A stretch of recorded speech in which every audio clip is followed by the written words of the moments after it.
Welcome.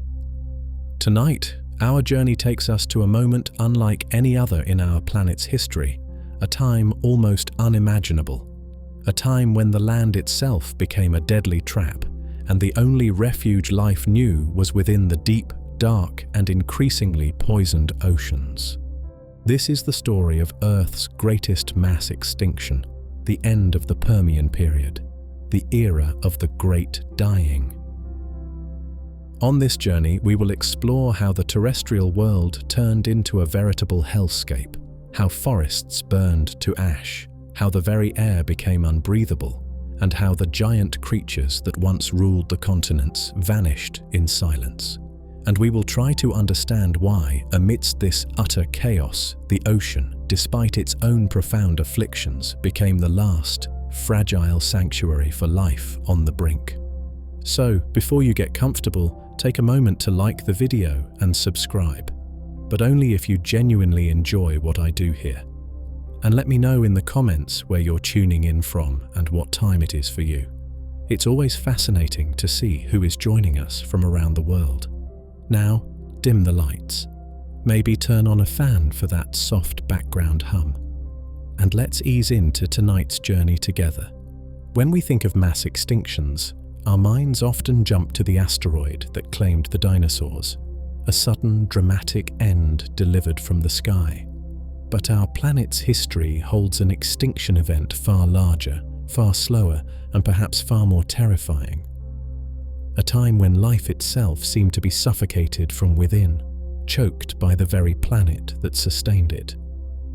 I am taking you back roughly 260 million years to the late Permian period, the final act of the Paleozoic era. At first glance, this might seem like a golden age. After hundreds of millions of years of evolution, complex and diverse ecosystems flourished, both on land and in the sea. But just beneath the surface, deep within the planet's core and in the delicate chemistry of its atmosphere, an invisible storm was gathering. The Earth was on the verge of self-destruction. And when this slow-motion cataclysm reached its peak, the land would become uninhabitable, and the hope for survival would be sought, ironically, in the increasingly acidic and oxygen-starved depths of the ocean. This is the story of the time when the ocean was the only safe place on Earth. To understand the world on the brink of collapse, we must first picture its geography. The late Permian was the age of the supercontinent. For the first time in hundreds of millions of years, and for the last time since, nearly all of the Earth's major landmasses were fused together into one immense, sprawling entity, Pangaea. Imagine looking down upon the planet from space. You see not the familiar, fragmented puzzle of continents separated by vast oceans, but a single, colossal sea-shaped landmass stretching nearly from the North Pole to the South Pole. This was Pangaea. It dominated one entire hemisphere, while the other half of the globe was covered by a single, immense ocean, Panthalassa, the universal sea. A smaller, wedge-shaped ocean, the Paleotethys, indented the eastern side of the supercontinent, bringing warmer waters deep into its heart. This unique, unified geography created a climate unlike anything we experience today, a climate of stark, brutal extremes. The sheer scale of Pangaea meant that its interior lay thousands of miles from the moderating influence of the ocean. Moisture-laden winds blowing in from Panthalassa would drop their rain near the coasts, leaving the vast heartland of the supercontinent incredibly arid. Imagine immense continental-scale deserts, perhaps larger than the Sahara today, landscapes of wind-scoured rock, dune fields, and salt pans, baking under a relentless sun. Life in these regions would have been sparse, hardy, adapted to extreme heat and drought. The coastal regions, by contrast, likely experienced intense monsoonal climates, driven by the extreme temperature differences between the rapidly heating continental interior and the cooler ocean. Powerful seasonal winds would have brought torrential rains during certain times of the year, followed by prolonged dry seasons. These coastal areas would have supported denser vegetation, perhaps woodlands and riverine forests. But life here was dictated by the dramatic boom and bust cycle of the monsoons, and the high latitudes held their own extremes. The southern tip of Pangaea still sprawled over the South Pole. While the overall global climate was relatively warm compared to today, these polar regions experienced long, dark winters and likely supported significant ice caps or glaciers, remnants perhaps of earlier Permian ice ages. This was a world of sharp divisions, scorching deserts, monsoon-drenched coasts, and frozen polar wastes. It was a climate system operating at a grand, continental scale, creating immense environmental stress even before the great catastrophe began. Life had adapted to these extremes, carving out niches in the deserts, the forests, and the polar fringes. But the very interconnectedness of this single world continent meant that when disaster struck, there were few refugees, few places to hide. The fate of life on land was intimately tied together, bound to the fortunes of this one great and ultimately vulnerable supercontinent. And upon this stage, a unique cast of characters was playing out the final act of the Paleozoic era. Before the Great Darkness fell, the vast arid plains and monsoonal forests of Pangaea were ruled not by the creatures that dominate our modern image of prehistory, but by a different, stranger, and equally magnificent dynasty. This was not yet the age of dinosaurs. This was the closing act of the age of synapsids. Who were the synapsids? They represent one of the great early branches of the amniote family tree, the group that includes all reptiles, birds, and mammals. Synapsids are, in fact, our branch, the lineage that would eventually, after surviving the Permian inferno, give rise to the very first true mammals. But back in the late Permian, they were the undisputed rulers of the terrestrial world, often referred to, somewhat inaccurately, as the mammal-like reptiles. Imagine the landscape. Scattered across the Pangaean plains, perhaps moving in herds through the sparse vegetation, are creatures that look like a bizarre cross between a reptile and a hippopotamus. These are the dicynodonts. They are barrel-chested, often tusked herbivores, with beaked, turtle-like mouths perfectly adapted for cropping tough vegetation. Creatures like Diectodon, small and burrowing, might have hidden from the heat underground, while larger forms like the cow-sized Audenodon browsed the sparse flora. And amongst them, perhaps the most famous and ultimately most crucial member of their clan, the adaptable Lystrosaurus, was already beginning its quiet, unassuming existence, unaware of the pivotal role it would soon play. But the Permian landscape was not solely populated by gentle herbivores. Stalking them were formidable predators, the apex hunters of their time. And these, too, were synapsids.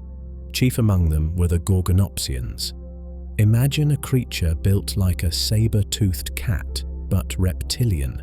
Gorgonops itself and its relatives like Inostrancevia were wolf to bear-sized predators, with powerful limbs held more directly beneath their bodies than a typical reptile, suggesting they were capable of sustained, active pursuit. Their skulls were deep, their jaws powerful, and protruding from their upper jaws were enormous, dagger-like canine teeth, weapons clearly designed for bringing down large prey. They were the reptilian wolves and tigers of the Permian world. Alongside these dominant synapsids lived other groups. There were the true reptiles, the ancestors of lizards, snakes, crocodiles, and dinosaurs. While not yet the rulers they would become, they were diversifying. Creatures like the Periosaurs, large, heavily built, armored herbivores resembling reptilian hippos, adorned with bony knobs and spikes, lumbered through the undergrowth, and smaller, more agile reptiles filled the lower niches, perhaps hinting at the swift, bipedal forms that would eventually lead to the dinosaurian dynasty. The forests themselves, dominated perhaps by the hardy seed fern-like Glossopteris trees in the southern hemisphere, would have hosted their own unique communities, insects, amphibians clinging to the damp refuges near rivers, and perhaps early tree-dwelling synapsids or reptiles. This was the normal world of the late Permian, a complex, established ecosystem dominated by these strange and powerful synapsids, creatures occupying niches that would, after the coming catastrophe, be largely inherited by their distant cousins, the dinosaurs, and eventually by their own far future descendants, the mammals. Life on land seemed robust, diverse, and well adapted to the harsh Pangaean climate. The Gorgonopsians ruled through terror. The Dicynodonts browsed in vast herds. The ecological machinery seemed stable, enduring. No one, nothing, could have possibly foreseen the scale of the devastation that was about to be unleashed from deep within the planet itself, a cataclysm that would bring this entire ancient kingdom crashing down into silence and ash. Let us pause for a moment within this late Permian world before the sky begins to burn and consider the green architecture that housed these strange synapsid rulers. The forests of this era were as unique and distinct as the creatures that inhabited them, a far cry from the steaming, primitive swamps of the Carboniferous we visited earlier, and equally alien to the flowering, broad-leafed woodlands of our modern world. Pangaea was, in large part, an arid continent, but in the regions where moisture gathered, along the vast monsoonal coastlines, in the great river valleys snaking across the plains, and in the higher latitudes closer to the polar ice, forests did thrive. But these were forests built from a different, tougher, more resilient toolkit. The dominant players, particularly across the great southern landmass of Gondwana, belonged to a group of seed-bearing plants known as the Glossopterids. Imagine trees, perhaps reaching respectable heights, but with a form unlike modern conifers or deciduous trees. Their leaves were long, tongue-shaped. Glossopteris literally means tongue fern, and arranged perhaps in dense clusters. These were not delicate, fluttering leaves. They were likely tough, leathery, adapted to withstand dry seasons and perhaps cooler temperatures. These Glossopteris forests would have stretched for vast distances, forming immense, relatively low-diversity woodlands. The understory beneath them might have been sparse, perhaps dominated by hardier ferns and seed ferns adapted to the drier conditions. It was a landscape painted in muted greens and browns, a world less lush and vibrant than the Carboniferous swamps, but one perfectly adapted to the challenges of the Pangaean climate. The air within these forests would have carried the scent of dry earth, perhaps a faint resinous tang from the trees, and the constant whisper of wind moving through those tough, tongue-shaped leaves. In the northern hemisphere, on the continent of Laurasia, different kinds of forests held sway. Here, conifers, the ancestors of our modern pines, firs, and cycads, were becoming increasingly dominant. These were hardy trees, well suited to the seasonal variations and potential dryness of the supercontinent. Imagine vast, open woodlands of primitive pines, their needle-like leaves perhaps tougher and sparser than those we know today, creating a landscape that might have felt strangely familiar, yet subtly more ancient, more rugged. These Permian forests were crucial ecosystems. They provided the food base for the great herbivorous synapsids like the Dicynodonts. They offered shelter and habitat for countless smaller reptiles, amphibians clinging to the damp spots and the burgeoning insect life of the era. They were the lungs of the late Permian world, breathing in the carbon dioxide and releasing the oxygen that sustained its complex web of life. They seemed stable, permanent. They had weathered the climatic shifts of the Permian, adapted to the harsh realities of the supercontinent. They stood, silent and green, across vast swathes of Pangaea, unaware that they were living on borrowed time, unaware that the very ground beneath their roots was about to betray them, unleashing a tide of fire and poison that would scorch them from the face of the planet, silencing their rustling leaves and paving the way for the great silence to come. But before the land began to die, let us briefly visit the other great realm of life in this era, the oceans. While the synapsids ruled the arid plains and hardy forests of Pangaea, the vast Panthalassic Ocean and the warm, shallow waters of the Paleotethys Sea harbored their own, equally complex and vibrant kingdoms.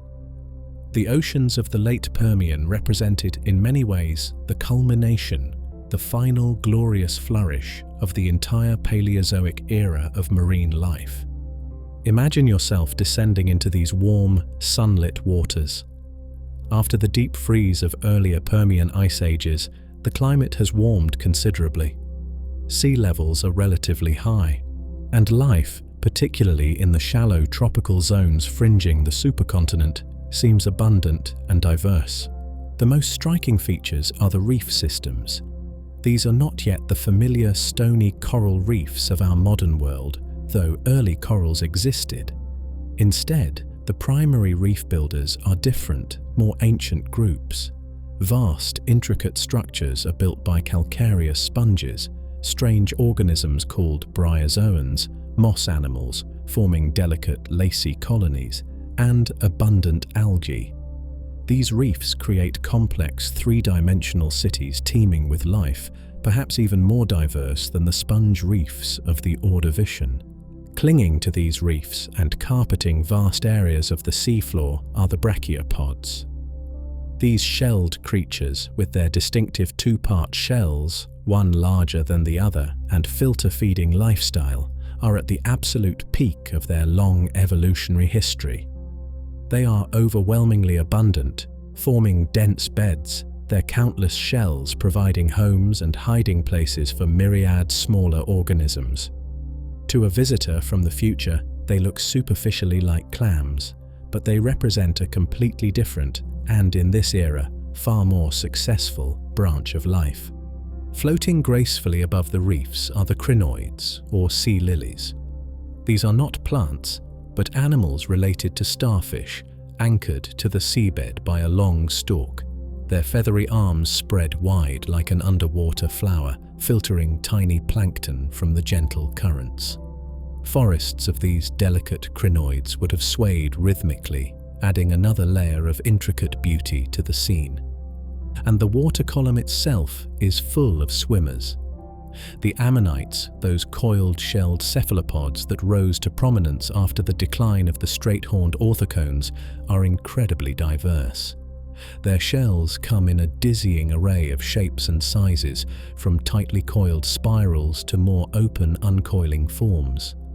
They are abundant, successful predators and scavengers, jetting through the water, their tentacles searching for prey. Fish, too, are undergoing a major diversification.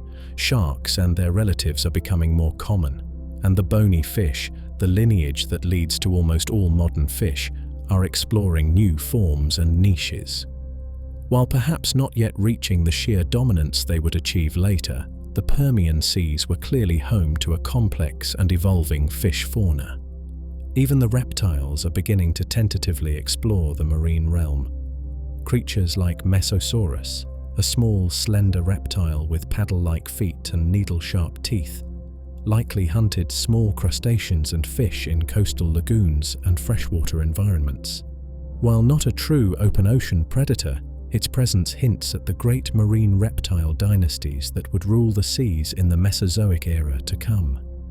Seen from this perspective, the late Permian Ocean appears to be a world in balance, a mature, diverse, and thriving ecosystem. It represents the culmination of over 250 million years of Paleozoic evolution. Life seems abundant, secure, complex, but this vibrant picture is, perhaps, deceptive. Was this ecosystem truly as stable as it appeared, or were there already hidden stresses, invisible fault lines running beneath the surface? Was the sheer dominance of filter feeders like brachiopods a sign of an ecosystem overly reliant on one particular food source? Were subtle changes in ocean chemistry, perhaps linked to the early rumblings of the volcanic activity far away in Siberia, already beginning to affect the most sensitive organisms. The Permian Ocean, in its final moments of glory, was like a magnificent ancient cathedral, filled with intricate beauty and established traditions. But its foundations were about to be shaken by an eruption of unimaginable force, a cataclysm that would bring the roof crashing down, silencing the ancient hymns and leaving only ruins in its wake. The calm, it turns out, was merely the deep breath before the planetary scream. Hindsight grants us a clarity that the inhabitants of the late Permian world could never possess. Looking back across the gulf of 252 million years, knowing the unimaginable devastation that was about to unfold, we instinctively search the final moments of that lost world for clues, for omens, for subtle signs that the seemingly stable ecosystem was already under duress. Was the Permian world truly a picture of robust health right up until the final blow? Or were there already invisible cracks forming in the foundation, stresses accumulating beneath the surface calm? This is a difficult question for paleontology to answer definitively. Extinctions rarely happen in a vacuum. Ecosystems, even seemingly stable ones, are often living closer to the edge than we might assume. And the immense geological and environmental pressures that would ultimately trigger the Great Dying may have been building for millions of years, casting long, subtle shadows before the main event. Some evidence suggests that the late Permian world, even before the Siberian traps erupted in earnest, might have already been experiencing environmental stress. Global climates, while generally warm, were perhaps becoming more unstable, subject to fluctuations between hotter, drier periods and cooler, wetter intervals. Sea levels may have been gradually falling, reducing the area of those productive shallow marine habitats where life was most abundant. Were there early signs of oxygen stress? While the catastrophic anoxia would come later, some geochemical studies hint that oxygen levels in parts of the ocean might have already been declining in the lead-up to the extinction. Were certain sensitive species already struggling in these subtly changing conditions? What about the ecosystems themselves? Was the sheer dominance of certain groups, like the filter-feeding brachiopods in the oceans, or the specialized dicynodont herbivores on land, actually a sign of vulnerability rather than strength? Ecosystems with lower overall diversity, heavily reliant on just a few key players, can be notoriously brittle, less resilient to sudden shocks. Perhaps the Permian world, despite its apparent richness, lacked the deep ecological redundancy needed to weather a major crisis. And were there precursor extinction pulses? Some fossil evidence suggests that biodiversity may have already begun a slow decline in certain groups before the main extinction event kicked into high gear. Perhaps specific lineages, particularly in the tropics, were already struggling, weakened by the initial environmental shifts, making them more susceptible to the final, devastating blow. Think of it like a forest already stressed by drought, making it far more vulnerable when the wildfire finally arrives. These potential warning signs are subtle, debated by scientists, and difficult to disentangle from the background noise of normal evolutionary turnover. It is entirely possible that the Permian world was largely stable and healthy, only to be blindsided by a volcanic cataclysm of unprecedented scale. But it is also possible that the planet was already whispering warnings. Faint chemical signatures in the rocks, subtle shifts in fossil assemblages, minor extinction events preceding the main catastrophe. These could be interpreted as the first tremors before the great earthquake, the first cracks appearing in the magnificent but perhaps already strained edifice of Permian life. Whether the world was truly caught by surprise, or whether it was already teetering on the brink, the result was the same. The stage was set. The players, from the mighty Gorgonopsians on land to the delicate crinoids in the sea, were unknowingly taking their final bows. Deep beneath the surface of Siberia, the Earth's mantle was stirring, preparing to unleash a flood of fire and gas that would rewrite the rules of life forever. The calm, however illusory, was about to break. The subtle stresses, the potential hidden frailties within the late Permian world might have continued, unresolved, for millions more years. Ecosystems might have slowly shifted, lineages gradually replaced, but the planet had a different, far more violent future in store. The end did not come as a slow decline. It came as an eruption, an event of such staggering scale and duration that it dwarfs any volcanic activity witnessed in human history. The trigger for the Great Dying was geological, a wound opening deep within the Earth's crust, bleeding fire onto the surface for a millennium. This was the eruption of the Siberian Traps. To understand this event, we must first abandon our image of a typical volcano, a single, conical mountain spitting ash and lava. The Siberian Traps were something else entirely. This was a large igneous province, or LIP. Imagine not a mountain, but a vast region of the Earth's crust, covering thousands upon thousands of square miles, that simply tore open. Deep beneath what is now Siberia, perhaps triggered by the immense stresses within the Pangean supercontinent, or perhaps by a plume of superheated rock rising from the deep mantle, the Earth's crust fractured. Vast fissures, cracks extending for miles, ripped across the landscape, and from these fissures, lava began to pour out. This was not the thick, pasty, explosive lava of a Mount St. Helens. This was flood basalt, incredibly hot, incredibly fluid, low-viscosity magma that flowed like fiery rivers across the land. It didn't build mountains, it built seas. Seas of molten rock that spread outwards, relentlessly, burying everything in their path. Picture the scene. A landscape perhaps initially consisting of low hills, forests and river valleys.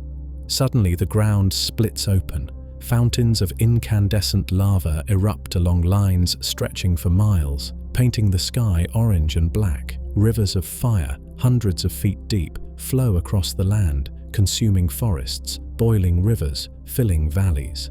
As one layer cools and solidifies into dark black basalt rock, another eruption begins, pouring fresh lava over the top, layer upon layer upon layer.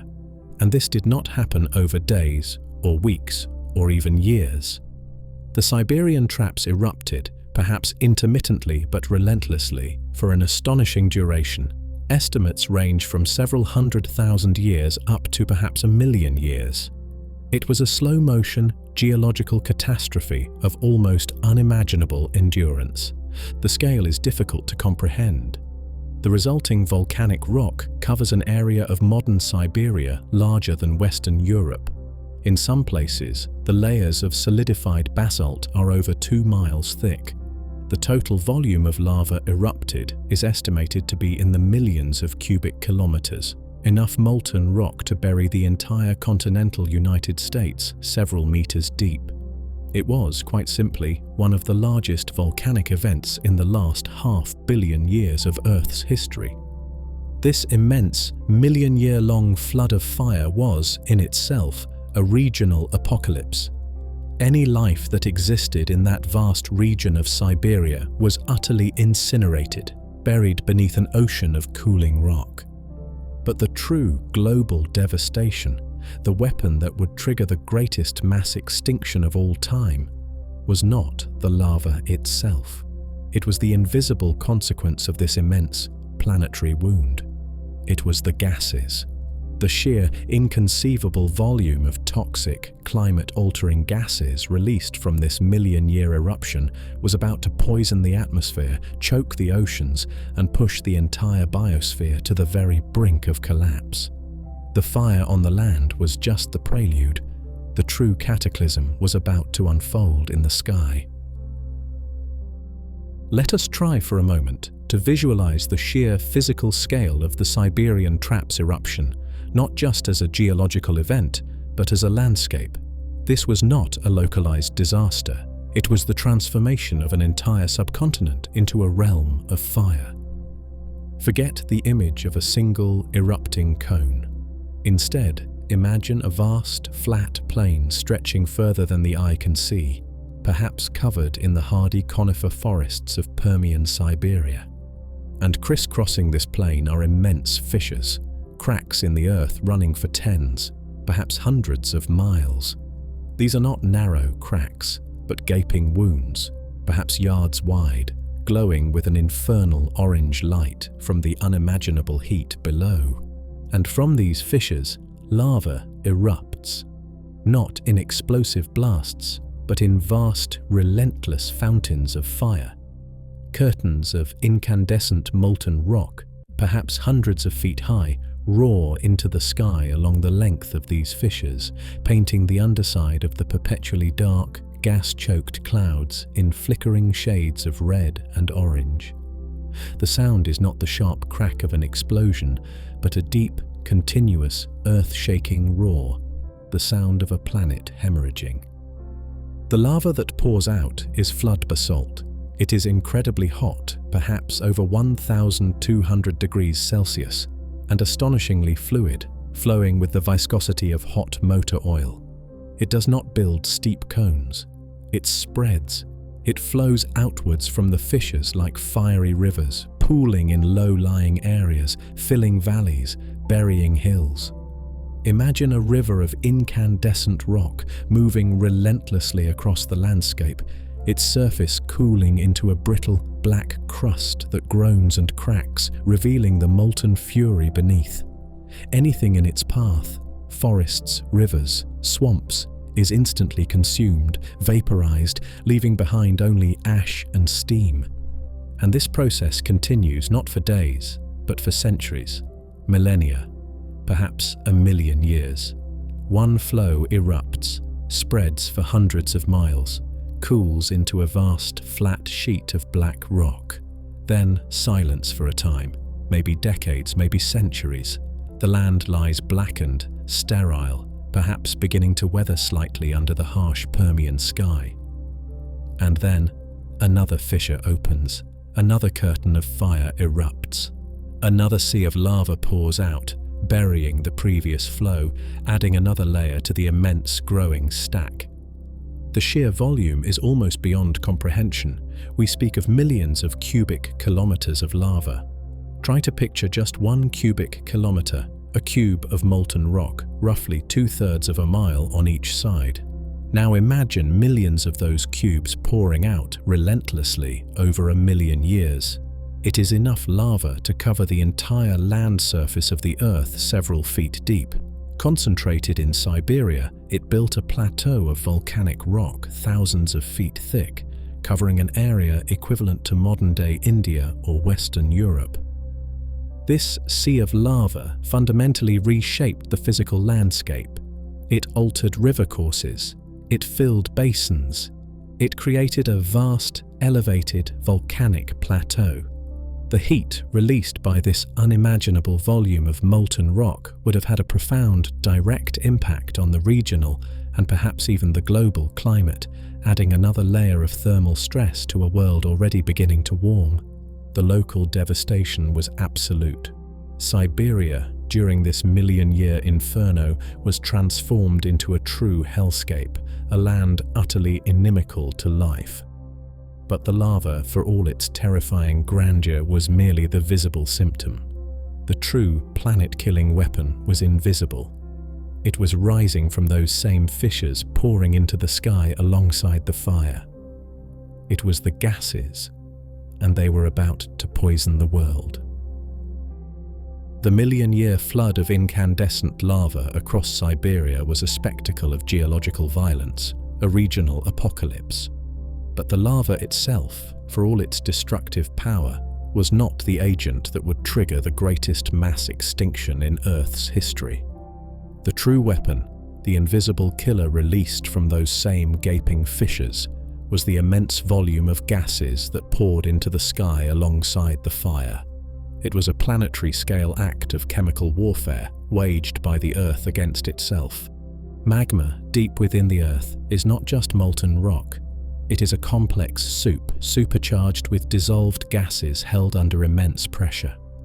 As that magma rises towards the surface, as the pressure decreases, these gases begin to bubble out violently, like opening a shaken bottle of soda. And the Siberian Traps eruptions were like opening a million-year-long continent-sized bottle of soda. The sheer volume of gas released is difficult to fathom, dwarfing the emissions of all human activity throughout history. And the type of gas released was a perfect cocktail for planetary disaster. The most abundant gas by far was carbon dioxide, CO2. Billions upon billions of tons of it, perhaps trillions, were injected directly into the atmosphere. CO2 is the planet's primary thermostat, the greenhouse gas that traps heat and keeps the world habitable. But this was not a gentle nudge to the thermostat. This was like throwing gasoline onto a fire. The atmospheric concentration of CO2 began to skyrocket, initiating a runaway greenhouse effect far beyond anything the planet had experienced in hundreds of millions of years. But CO2 was not the only greenhouse gas. The eruptions also released vast quantities of methane, CH4. Methane is an even more potent greenhouse gas than CO2, trapping heat with brutal efficiency, although it persists for a shorter time in the atmosphere. Where did this methane come from? Some likely originated from the magma itself. But tragically, the Siberian Traps erupted through one of the largest deposits of coal and organic-rich rock on the planet. The intense heat of the rising magma essentially cooked these ancient carboniferous coal seams, releasing vast stores of methane directly into the air. It was like adding rocket fuel to the already raging greenhouse fire. Then came the sulfur dioxide, SO2. Volcanoes are notorious sources of sulfur, and the Siberian Traps were no exception. Immense clouds of SO2, smelling perhaps like rotten eggs on a planetary scale, billowed into the atmosphere. When this sulfur dioxide reacted with water vapor high in the sky, it formed sulfuric acid, H2SO4. This acid then fell back to Earth, not as gentle rain, but as corrosive acid rain, potentially as acidic as lemon juice. And there were other, equally insidious gases. Chlorine and fluorine compounds released from the magma could have reacted high in the stratosphere, attacking and destroying the Earth's protective ozone layer. The ozone layer is our planet's natural sunscreen, shielding life from the sun's harmful ultraviolet UV radiation. Its depletion would have allowed lethal levels of UV to reach the surface, damaging DNA, causing mutations, and potentially sterilizing vast swathes of the land and the shallow oceans. This multi-pronged chemical assault, the CO2 and methane driving runaway global warming, the sulfur dioxide creating devastating acid rain, and the halogens potentially shredding the ozone shield, was the true weapon of the Siberian Traps. It wasn't the lava that killed the world. It was the air itself, poisoned, superheated, acidified, and stripped of its protection. The planet's life support systems were being systematically dismantled from within. The sky was no longer a benign envelope, it was becoming a toxic, burning shroud. And the first, most immediate consequence of this atmospheric poisoning was the unleashing of a heat wave unlike any the world had ever known. The Siberian Traps had unleashed their chemical arsenal. Trillions of tons of carbon dioxide and potent methane poured into the atmosphere, year after relentless year, millennium after millennium. The effect was not subtle nor gradual. The planet's delicate thermostat, which had maintained a relatively stable, albeit warm climate throughout the late Permian, was now broken, jammed permanently in the on position. Earth was plunging into a runaway greenhouse effect.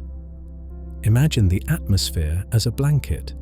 Carbon dioxide and methane are the threads that trap heat, keeping the planet warm enough for life. For millions of years, the thickness of this blanket had fluctuated gently, leading to periods of warmth and cool. But the Siberian traps were not adding threads. They were piling on entire new blankets, faster than the planet could possibly adjust. The concentration of CO2 in the atmosphere skyrocketed, perhaps reaching levels thousands of parts per million, levels not seen for hundreds of millions of years and far exceeding anything predicted in our own future climate scenarios. Methane, being even more effective at trapping heat in the short term, added fuel to the fire, amplifying the warming effect. The planet began to heat up rapidly. Geological evidence suggests that global average temperatures may have soared by as much as 10 degrees Celsius, or even more in a relatively short period, 10 degrees. To put that in perspective, the warming that scientists predict for our own future, which carries potentially catastrophic consequences, is measured in just a few degrees. This was an order of magnitude larger, a planetary fever breaking out on a geological timescale. The warming was not uniform. The equatorial regions, already warm, likely became lethally hot, perhaps reaching temperatures that were simply unsurvivable for most complex life. Land surface temperatures in the tropics might have exceeded 40 degrees Celsius, 104 Fahrenheit, on a regular basis, perhaps even reaching scorching peaks of 50 or 60 degrees Celsius, 120 to 140 Fahrenheit. Imagine a world where vast swathes of the continents simply bake under a relentless greenhouse-intensified sun. Even the oceans, with their immense thermal mass, could not escape the heat. Sea surface temperatures rose dramatically, perhaps reaching levels in the tropics that would be lethal to most marine life today. This warming had devastating consequences beyond just the heat itself, as we will see, fundamentally altering ocean chemistry and oxygen levels. This intense global heatwave would have triggered a cascade of other environmental changes. Weather patterns would have become wildly unstable, perhaps leading to extreme droughts in some regions and unprecedented mega-monsoons in others. The thermal stress on ecosystems, already potentially strained, would have been immense. Plants and animals adapted to the cooler conditions of the late Permian found themselves trapped in a rapidly heating world, unable to migrate or adapt quickly enough. It was a silent, invisible killer. The air itself, thick with heat-trapping gases, became a suffocating blanket. Life on land, particularly the large active synapsids with their high metabolisms, would have struggled immensely. Imagine the great gorgonopsians, those powerful predators, unable to effectively cool their bodies in the relentless heat, their stamina failing, their hunting grounds turning into barren, sun-scorched plains. Imagine the herds of decinodonts searching desperately for dwindling water sources under a sky that offered no relief. The runaway greenhouse effect, driven by the relentless volcanic outgassing, was the first great blow delivered by the Siberian traps. It turned the familiar world into an oven. It stressed ecosystems to their breaking point.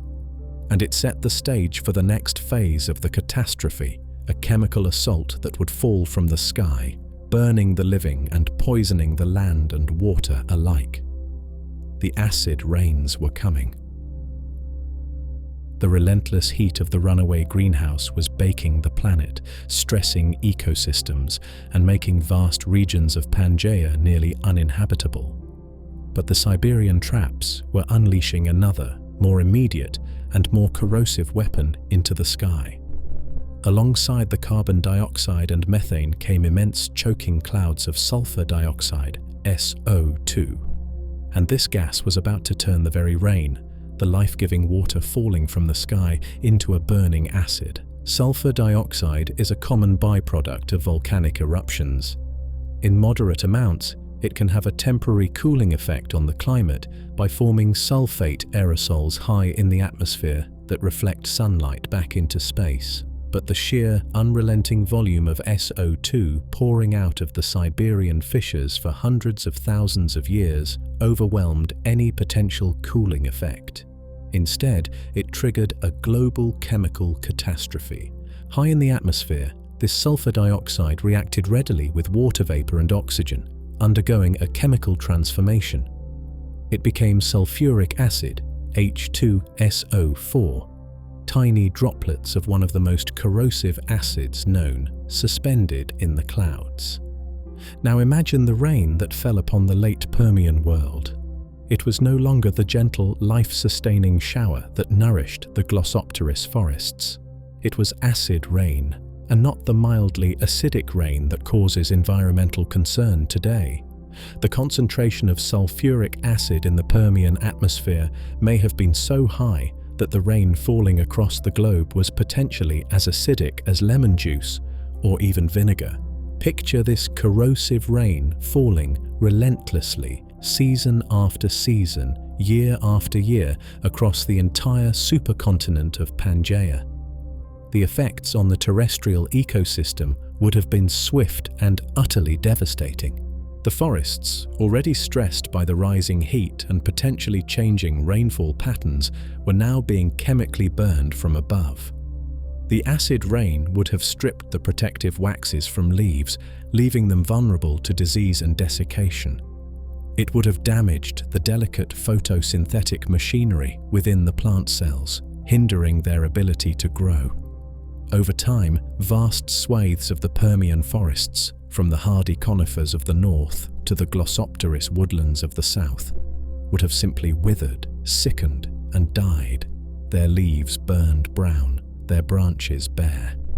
Imagine entire landscapes transformed into skeletal grey woodlands, silent and dead. The soil, the very foundation of the terrestrial ecosystem, was being poisoned. The acid rain, seeping into the ground, would have leached essential nutrients, calcium, magnesium, potassium, washing them away, leaving behind a depleted, impoverished soil. At the same time, it would have mobilized toxic heavy metals like aluminum, previously locked safely away in minerals, releasing them into the groundwater in concentrations lethal to plants and animals alike. Freshwater ecosystems, rivers, lakes, ponds, would have been particularly hard hit. They have less buffering capacity than the vast oceans. The relentless acid rain would have rapidly lowered their pH, turning them into acidic traps, killing off sensitive fish, amphibians, and the invertebrates that form the base of their food webs. Imagine lakes becoming eerily clear, devoid of life, their waters corrosive and sterile.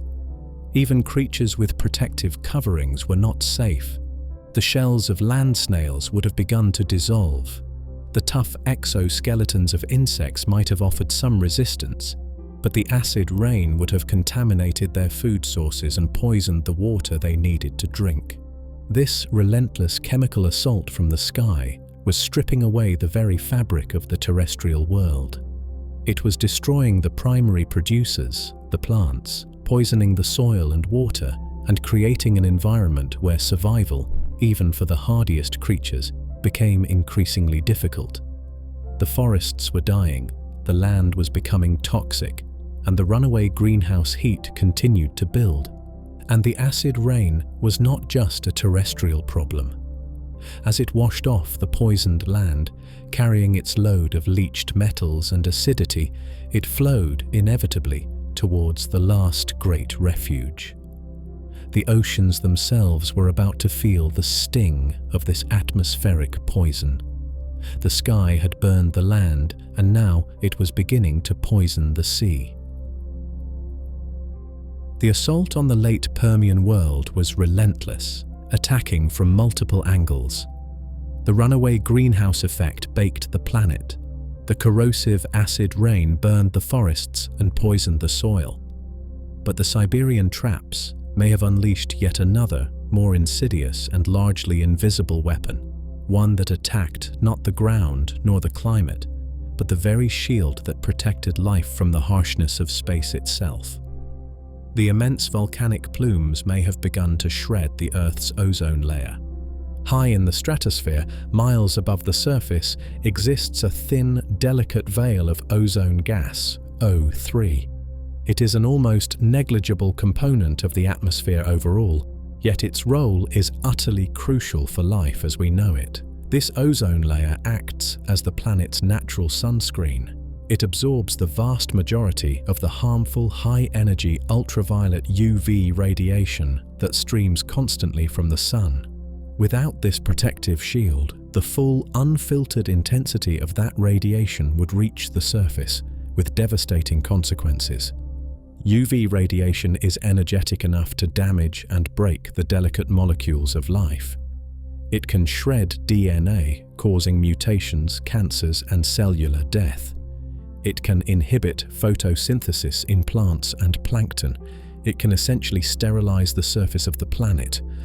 And the Siberian Traps eruptions, in addition to their prodigious output of CO2 and SO2, likely released significant quantities of other, more reactive gases, particularly halogens like chlorine and fluorine compounds. These gases, blasted high into the stratosphere by the sheer force of the volcanic plumes, are potent ozone killers. Imagine these halogen molecules acting as tiny, catalytic destroyers. A single chlorine atom, for instance, once freed in the stratosphere, can participate in a chain reaction that destroys thousands upon thousands of ozone molecules before it is finally removed from the system. It is an incredibly efficient process of atmospheric destruction. Did the Siberian Traps release enough of these ozone-depleting gases to cause a significant global thinning of the ozone layer? This is an area of active scientific research and debate. Direct evidence is hard to come by, looking back across 250 million years, but the potential is certainly there. A million-year-long eruption of this magnitude would have undoubtedly injected vast quantities of various chemicals into the upper atmosphere. If a significant ozone depletion did occur, it would have added yet another layer of profound environmental stress to the already reeling Permian world. Imagine the land surface, already baking under the greenhouse heat and scarred by acid rain, now being bathed in significantly higher levels of damaging UV radiation. Plants, already struggling, would have faced direct cellular damage, their ability to photosynthesize further impaired. This would have struck another blow at the very base of the terrestrial food web. Animals living on land would have suffered too. Increased UV could cause skin damage, eye damage like cataracts, and potentially widespread mutations, weakening populations and hindering reproduction. Smaller creatures, amphibians with their sensitive skins, and the vulnerable eggs and young of all species would have been particularly susceptible. Even the shallow oceans, the supposed refuge, would not have been entirely safe. UV radiation can penetrate the upper layers of water, potentially harming the plankton that formed the base of the marine food web and stressing corals, algae, and other shallow water organisms already struggling with warming temperatures and acidification. The potential collapse, or even just significant thinning, of the ozone layer represents another insidious, invisible assault stemming from the Siberian Traps. It wouldn't have been a sudden, fiery catastrophe, but a slow, creeping increase in environmental hostility, a gradual turning up of the planetary radiation dial. It was yet another stressor, another burden loaded onto ecosystems already pushed to their absolute breaking point. The sky, once a protective shield, was potentially becoming another source of silent, invisible death. The land was burning, the air was heating, the rain was acid, and now, even the sunlight itself may have become a poison. The stage was set for the complete collapse of the terrestrial world. The multifaceted assault from the poisoned sky, the relentless heat, the corrosive acid rain, and the potential surge in damaging UV radiation now began to manifest its devastating consequences across the green landscapes of Pangaea. The forests, the great stable ecosystems that had defined the Permian world, were the first to fall. Their demise was not a slow, gentle decline, but a brutal, widespread collapse, leaving behind a scarred and barren planet. Imagine those vast Glossopteris woodlands stretching across the southern continents, or the hardy conifer forests dominating the north. For millions of years they had stood resilient, adapted to the Pangean climate.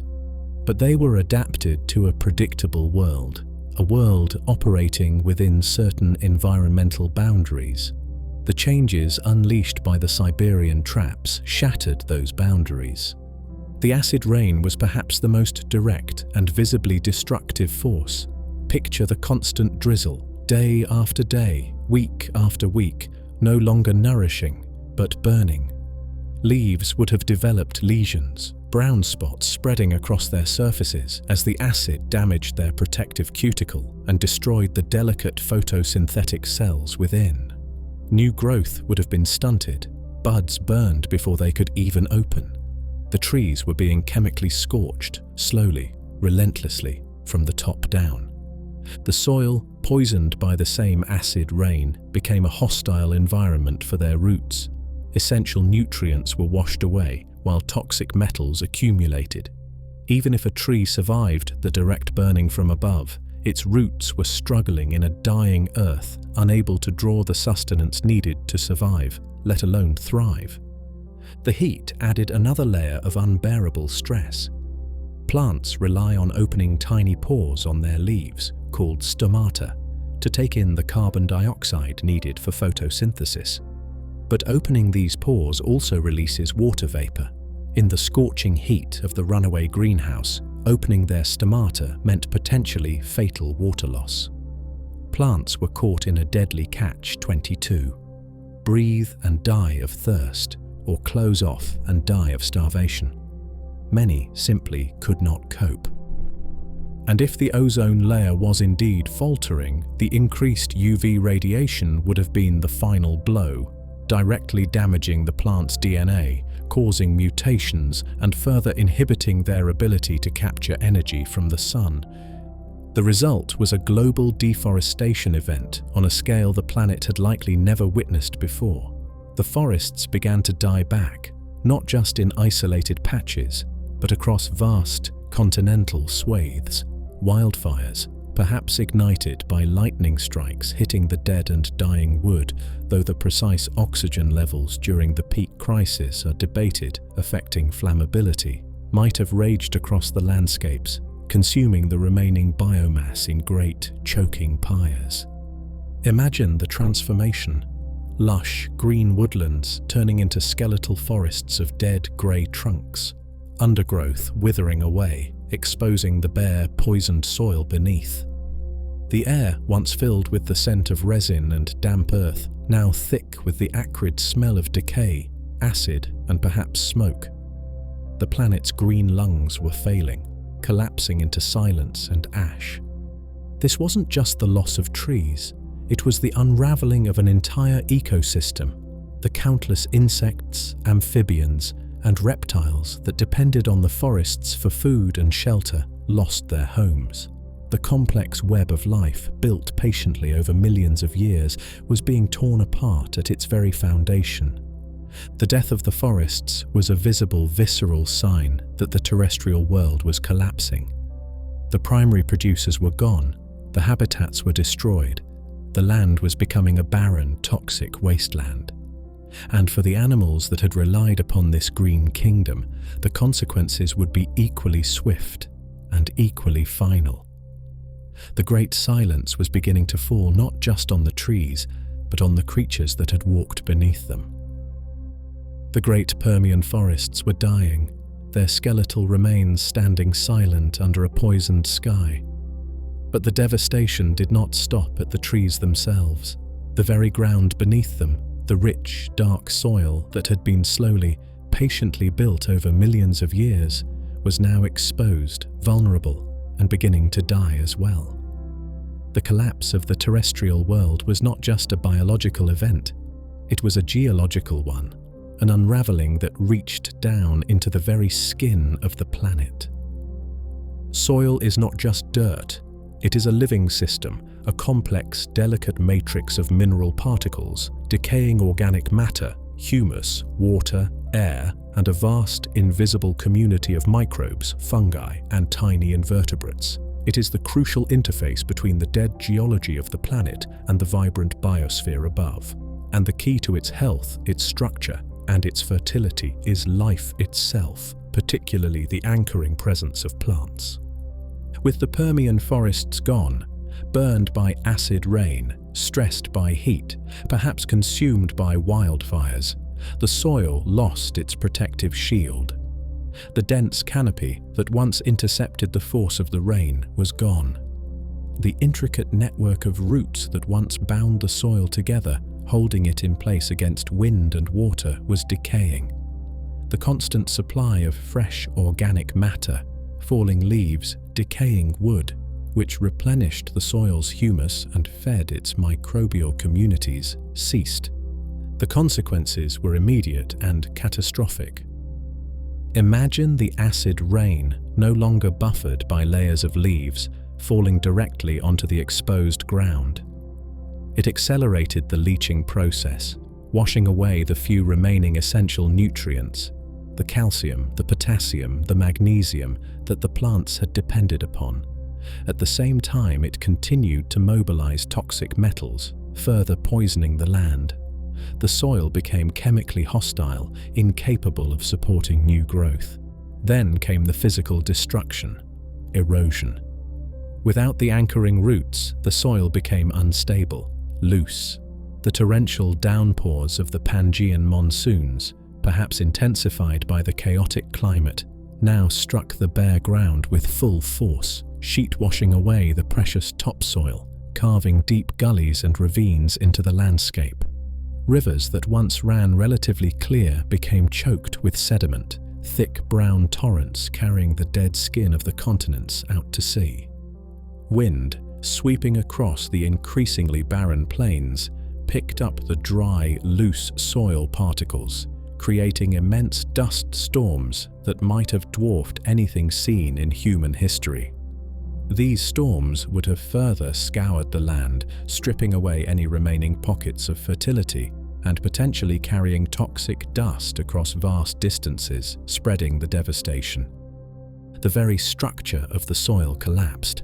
Without the constant input of organic matter and the activity of soil organisms, the dark, crumbly, life-giving humus decayed and vanished. What was left behind was essentially sterile, compacted mineral grit, closer to the lifeless regolith of the early Precambrian than to the rich soils that had existed just centuries before. This death of the soil was a profound and long-lasting blow. It wasn't just the plants that were gone. The very potential for plant life to return was severely diminished. The land had become infertile, unstable, chemically toxic, and physically barren. Imagine the landscape now. Vast expanses of bare red rock and grey, lifeless grit, dissected by deep erosion channels. Rivers running thick with mud. The air, perhaps perpetually hazy with dust. It is a world stripped bare, wounded, bleeding its very substance into the sea. This destruction of the soil completed the collapse of the terrestrial food web. Any small, hardy plants that might have survived the initial onslaught now faced a sterile, toxic ground. The herbivores that depended on those plants faced starvation, and the carnivores that hunted the herbivores faced the same fate, one step removed. The land was becoming a true desert, not just in the sense of lacking water, but in the deeper sense of lacking the very foundation of life. It was becoming hostile on a fundamental geological level. And for the creatures still clinging to existence, particularly the larger, more active animals with their high energy demands, the very air they breathed was about to become another enemy. The world was burning, baking and bleeding its soil into the sea. The great forests, the primary engines of planetary respiration, were collapsing into silence and ash. And this catastrophic loss of plant life triggered yet another, perhaps the most insidious and inescapable assault on the creatures struggling to survive on the dying land. The very air itself, the invisible ocean they moved through, was beginning to lose its vital spark. An oxygen crisis was unfolding. We must remember the delicate planetary balance. Photosynthesis, carried out by plants and algae, releases oxygen as a byproduct. Respiration, carried out by animals and decomposers, consumes oxygen. For hundreds of millions of years, these two great forces had maintained a dynamic equilibrium, keeping the atmospheric oxygen levels relatively stable, allowing complex animal life to evolve and thrive. But the events of the late Permian shattered this equilibrium. First, the engine of production was failing. The death of the vast Permian forests meant a drastic reduction in the amount of photosynthesis happening on land. The planet's green lungs were shutting down, pumping far less fresh oxygen into the atmosphere. Second, the processes of consumption were likely accelerating, at least for a time. The immense amounts of dead and dying plant matter, before the soil completely died and decay processes perhaps slowed, would have fueled a frenzy of activity among the decomposers, bacteria and fungi that could still function. And decomposition consumes oxygen, vast quantities of it. Furthermore, the rising global temperatures themselves would have increased the metabolic rates of many organisms, forcing them to consume more oxygen just to stay alive. Third, the warming oceans played a devastating role. As we touched upon, warm water holds significantly less dissolved gas than cold water. The heating oceans effectively began to exhale their stored oxygen into the atmosphere, but crucially, they also became less able to absorb oxygen from the atmosphere. The great oceanic buffer, the reservoir that helps stabilize atmospheric gases, was becoming less effective. The result of this catastrophic imbalance, less production, potentially more consumption, and less oceanic buffering, was a significant drop in atmospheric oxygen levels. Estimates vary, but some studies suggest that oxygen concentrations may have plummeted from a healthy level, perhaps around 20 to 25% in the late Permian, down to a devastatingly low 15%, or even, in some models, as low as 10 to 12% during the peak of the crisis. 10 to 12%. That is the oxygen level found today at altitudes higher than Mount Everest Base Camp. It is an atmosphere that is profoundly difficult, if not impossible, for large, active, warm-blooded animals to survive in. Imagine the effect on the remaining terrestrial fauna. The air itself became thin, unsatisfying, each breath delivering less of the vital fuel needed to power their bodies. For the large, active synapsids, like the remaining gorgonopsians or the larger dicynodonts, this would have been a slow, agonizing suffocation. These creatures, likely possessing relatively high metabolisms, perhaps even approaching warm-bloodedness, had immense oxygen demands. In this thin, oxygen-starved air, they would have felt constantly lethargic, weak. Running, hunting, even just walking would have become an exhausting ordeal. They would have gasped for breath on a landscape that offered no relief. It was like trying to run a marathon at high altitude, but the high altitude had descended to cover the entire world. Even cold-blooded reptiles, with their lower metabolic rates, would have struggled. While they need less oxygen overall, their simple, less efficient lungs would have found it increasingly difficult to extract enough fuel from the impoverished air. Activity levels would have plummeted. Survival would have become a slow, torpid, waiting game. This oxygen crisis, this global asphyxiation, was perhaps the most inescapable killer of all. It didn't matter how well armored you were, how powerful your jaws, or how efficient your digestion. If you could not breathe, you could not live. The very air had become toxic, not through the addition of poison, but through the subtraction of life. It struck hardest at the large and the active, the very creatures that had defined the Permian rain. Size and power, once assets, became fatal liabilities in a world where every breath was a struggle. The land was becoming a breathless, silent graveyard. And for the giants that had once ruled Pangaea, their final moments were likely spent in a state of profound, gasping exhaustion. Let us try now to imagine the final desperate days of the great creatures that had ruled the Permian land. The world around them is collapsing. The forests are skeletal, burned by acid, offering little food or shelter. The soil is dead, poisoned, bleeding into rivers choked with mud. The heat is relentless, suffocating.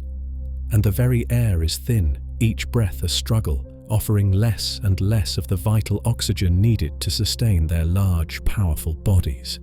Picture one of the last Gorgonopsians, perhaps an Inostrancevia, a predator the size of a large bear armed with formidable saber teeth. Once, it was the apex hunter, its powerful limbs carrying it swiftly across the Pangaean plains in pursuit of prey. Now it is gaunt, weakened. Its hunting grounds are barren. The herds of dicynodonts it once preyed upon are decimated, scattered, starving themselves. Even if it finds prey, the hunt itself is an ordeal. The thin air burns in its lungs. A short burst of speed leaves it gasping, its muscles screaming for oxygen they cannot get.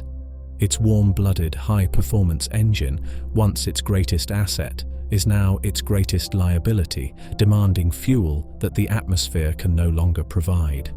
Perhaps it lies in the shade of a dead Glossopteris tree, its sides heaving, too weak to hunt, too exhausted to move, simply waiting for the end in the suffocating heat.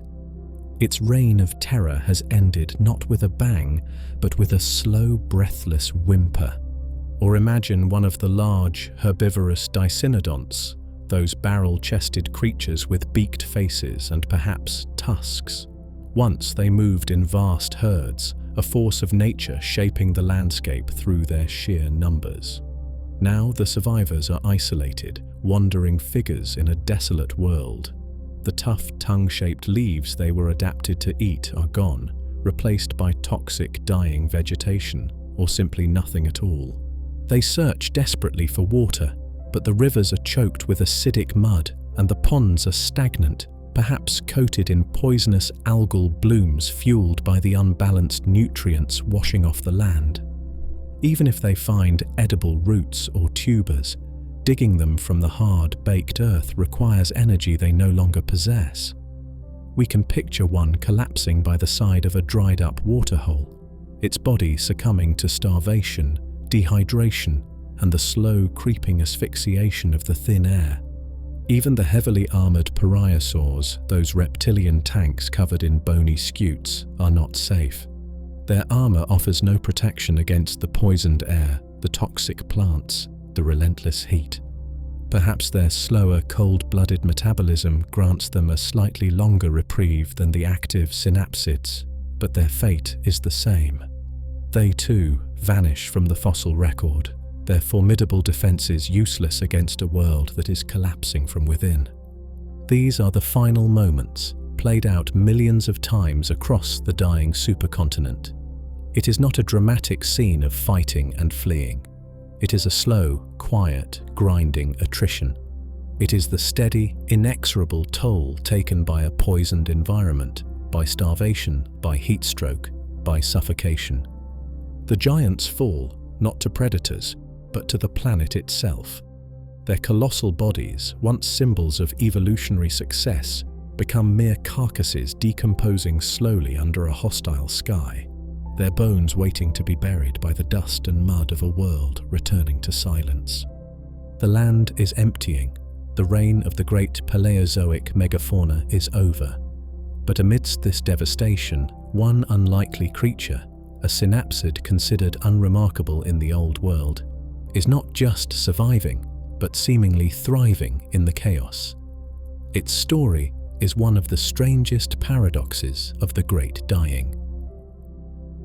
As the giants fell and the terrestrial world descended into a barren, breathless silence, one creature, seemingly against all odds, not only survived the apocalypse, but positively thrived in its aftermath. its fossil remains become overwhelmingly, almost comically, abundant in the rock layers immediately following the Great Dying, a testament to its incredible resilience in the face of planetary catastrophe. This was the unlikely inheritor of the broken world, Lystrosaurus. Imagine this creature. It was a decinodont, a member of that successful group of Permian herbivores. But it was not a giant. It was perhaps pig-sized or sheep-sized, with a stout, barrel-shaped body and sturdy, albeit short, limbs. Its face was peculiar, a short, flattened snout ending in a turtle-like beak, perfect for cropping vegetation. Two prominent tusks, usually larger in males, jutted downwards from its upper jaw. Their exact function, whether for defense, display, or digging, is still debated. Its nostrils were positioned high up on its snout, almost near its eyes.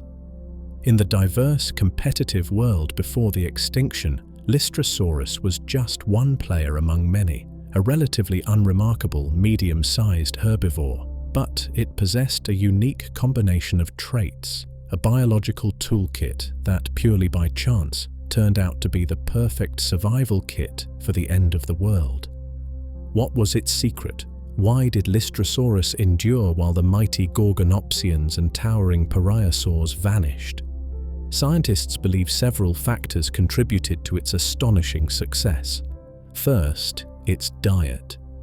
As a decinodont, it was likely a generalist herbivore, capable of feeding on a wide variety of tough, low-lying vegetation, perhaps roots, tubers, stems, the hardier plants that might have clung to existence even as the great forests died. Its powerful beak could crop, and perhaps its tusks helped it dig, accessing underground food sources that were unavailable to more specialized browsers. In a world of collapsing food webs, being an unfussy eater was a huge advantage.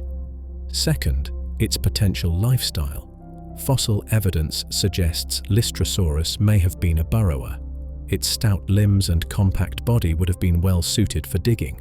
By retreating underground, it could have escaped the worst of the searing surface heat, the acid rain, and perhaps even found refuge from the thinned, oxygen-poor air in the more stable microclimate of a burrow. An underground lifestyle offers protection from environmental extremes, a crucial advantage during a global catastrophe. Third, its physiology. Those high-placed nostrils hint that Lystrosaurus might have been semi-aquatic, or at least comfortable spending time in or near water, perhaps feeding on aquatic vegetation.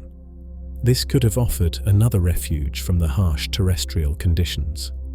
Furthermore, some studies suggest that decinodonts, as synapsids, might have possessed a more efficient respiratory system than true reptiles, perhaps involving a diaphragm, allowing them to cope slightly better with the low oxygen levels.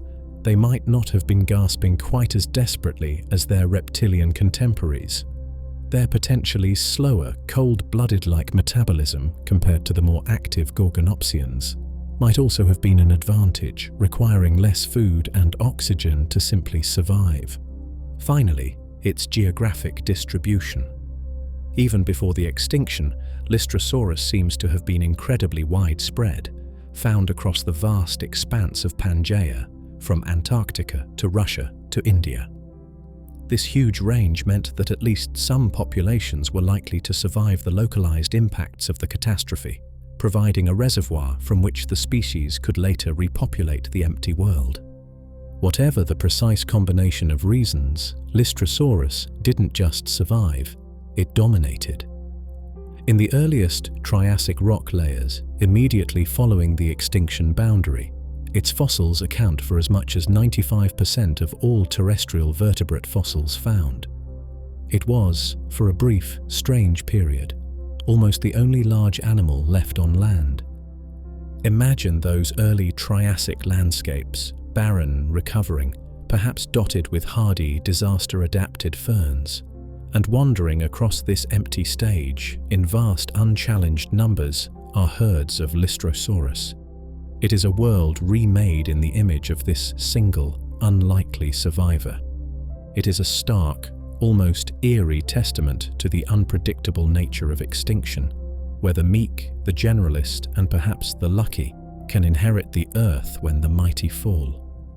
But even the reign of Lystrosaurus would be temporary. The land was still a wounded, hostile place, and the true refuge, however imperfect, lay elsewhere. The reign of Lystrosaurus was not the sign of a healthy, recovering world. It was the sign of a world utterly broken. Its overwhelming abundance was a symptom of ecological collapse, a consequence of profound emptiness. The Great Dying had scoured the terrestrial ecosystems of Pangaea, leaving behind a landscape depopulated, simplified, and profoundly silent. Imagine the contrast. Just a few million years earlier, the Permian world had teemed with diversity. Great herds of various dicynodonts and pariasaurs browsed the Glossopteris woodlands. Fearsome gorgonopsians stalked their prey. Smaller reptiles, amphibians, and insects filled countless niches in the undergrowth and along the riverbanks. It was a complex, multi-layered ecosystem, the product of hundreds of millions of years of evolution. Now, in the immediate aftermath of the extinction, that complexity was gone. The fossil record reveals a staggering loss. Perhaps 7 out of every 10 vertebrate species living on land had vanished. Entire families, entire orders, entire ancient dynasties that had ruled for millennia were simply gone. The great predators were extinct. The apex hunters like the gorgonopsians left no descendants. The ecological role of the large carnivore for a time simply ceased to exist. This absence of predation likely contributed to the population explosion of the surviving Lystrosaurus, which could now reproduce and spread virtually unchecked. Most of the large herbivores were also gone. The diverse dicynodont groups were decimated, with only Lystrosaurus and a few close relatives surviving. The armored pariasaurs vanished completely. The complex plant-eater guilds that had structured the Permian ecosystems were reduced to almost a single dominant player. Even the smaller creatures suffered immense losses. Many lineages of insects, amphibians, and smaller reptiles were extinguished. The world was not just emptier of giants, it was emptier at almost every level. The very structure of the ecosystem had collapsed. The intricate food webs, the complex relationships between predator and prey, herbivore and plant, scavenger and carcass, these had been torn apart.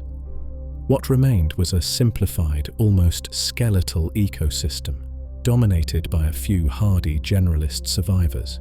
It was like comparing a vibrant, bustling city to a ghost town with only a handful of inhabitants remaining. And this emptiness was compounded by the sheer hostility of the environment itself. The land was not just empty, it was wounded. The soil was impoverished and toxic. The vegetation consisted primarily of hardy, fast-growing disaster taxa. Ecological opportunists like certain types of ferns and lycopods that could tolerate the harsh conditions but offered poor nutrition compared to the forests they replaced. Fresh water sources were likely still contaminated, choked with sediment and potentially acidic. The climate remained unstable, perhaps swinging between intense heat and harsh dryness.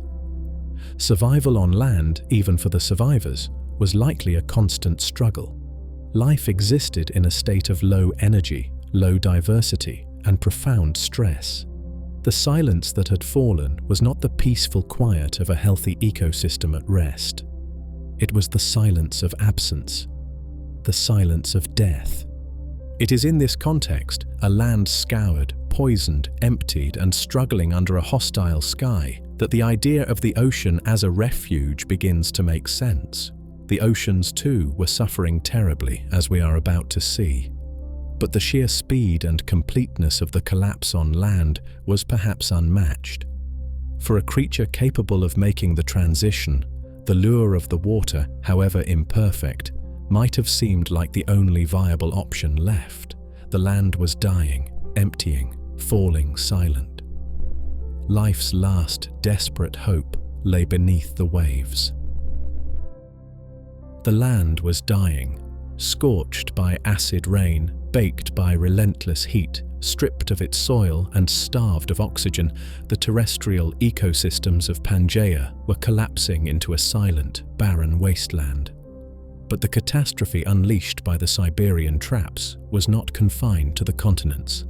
Its effects rippled outwards, inevitably into the vast, interconnected world of the oceans. Life's supposed last refuge was about to face its own profound and suffocating crisis. The first blow to the marine world was the most direct: heat. The same runaway greenhouse effect that was turning the continents into deserts was also pouring immense amounts of thermal energy into the seas. The oceans, with their enormous volume and high heat capacity, warm up much more slowly than land. But the Permian heatwave was not a brief event. It was a relentless, multi-millennial onslaught. Slowly, inexorably, the temperature of the global ocean began to rise. Surface waters in the tropics may have reached astonishing temperatures, perhaps exceeding 35 or even approaching 40 degrees Celsius, 95 to 104 Fahrenheit. Temperatures that are lethal for most complex marine life today. Even the deeper, cooler waters would have gradually warmed, disrupting the delicate thermal structure of the ocean. This warming alone would have been a catastrophic stressor for marine ecosystems.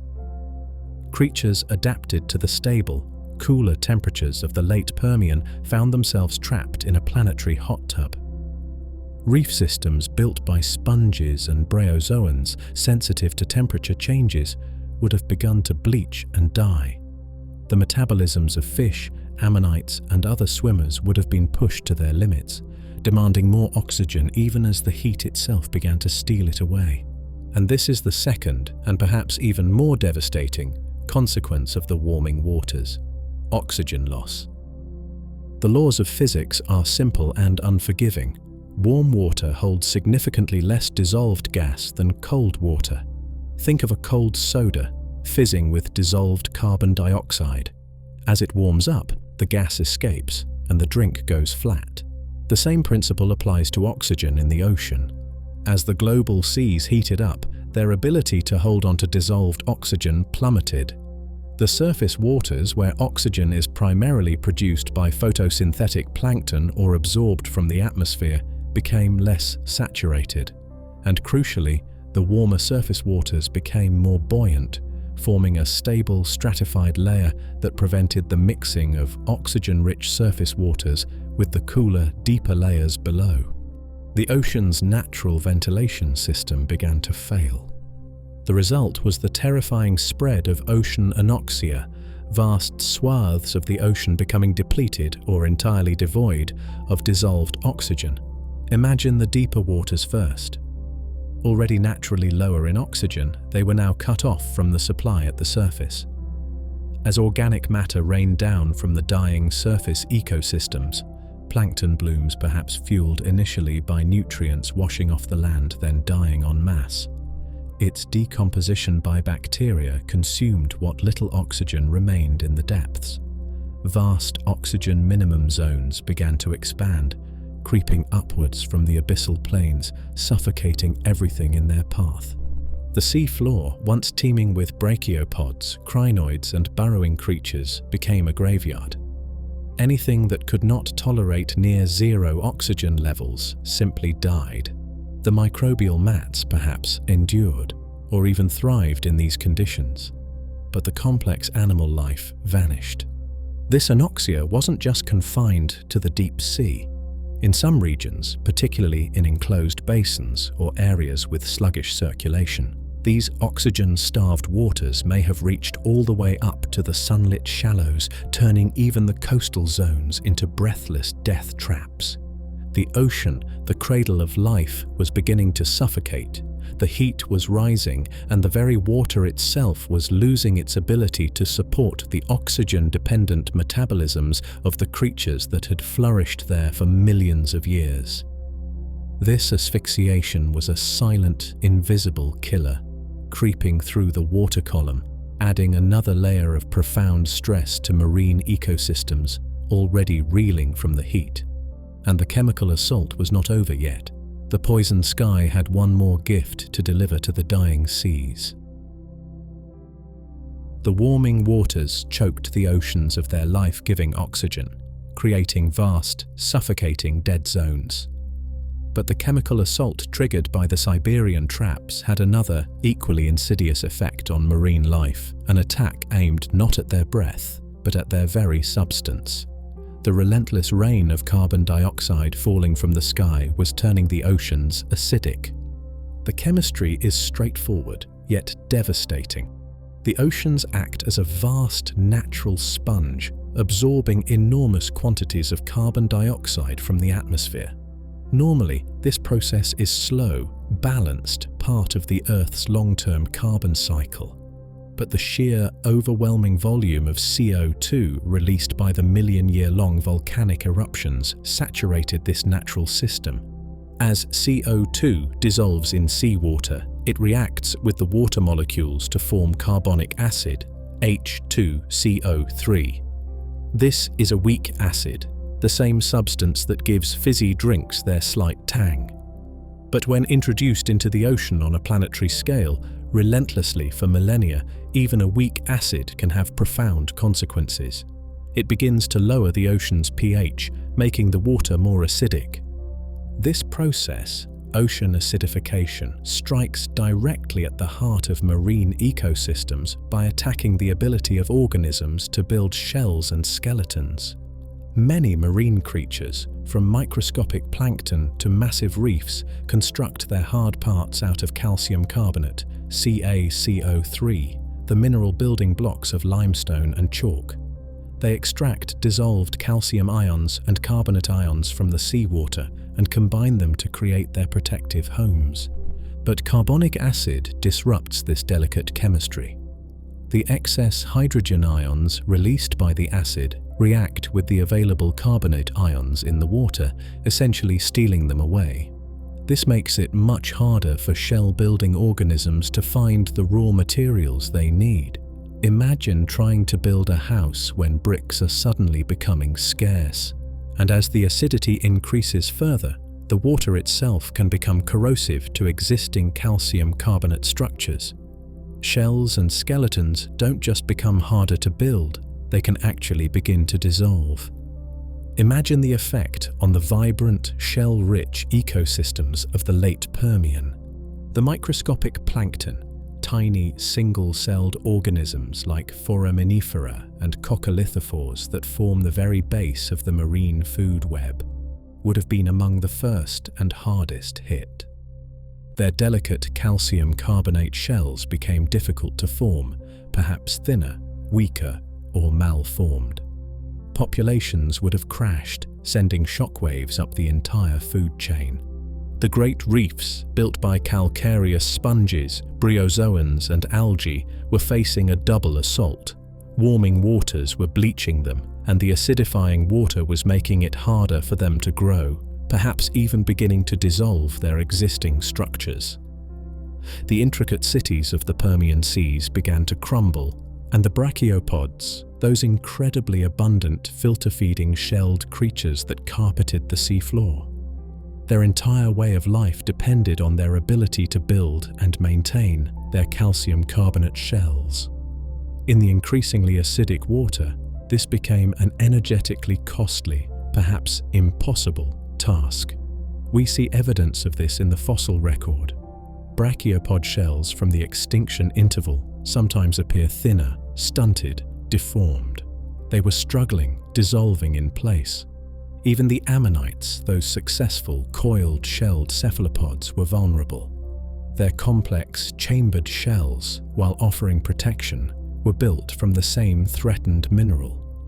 Building and maintaining those shells in corrosive waters would have become a major metabolic burden.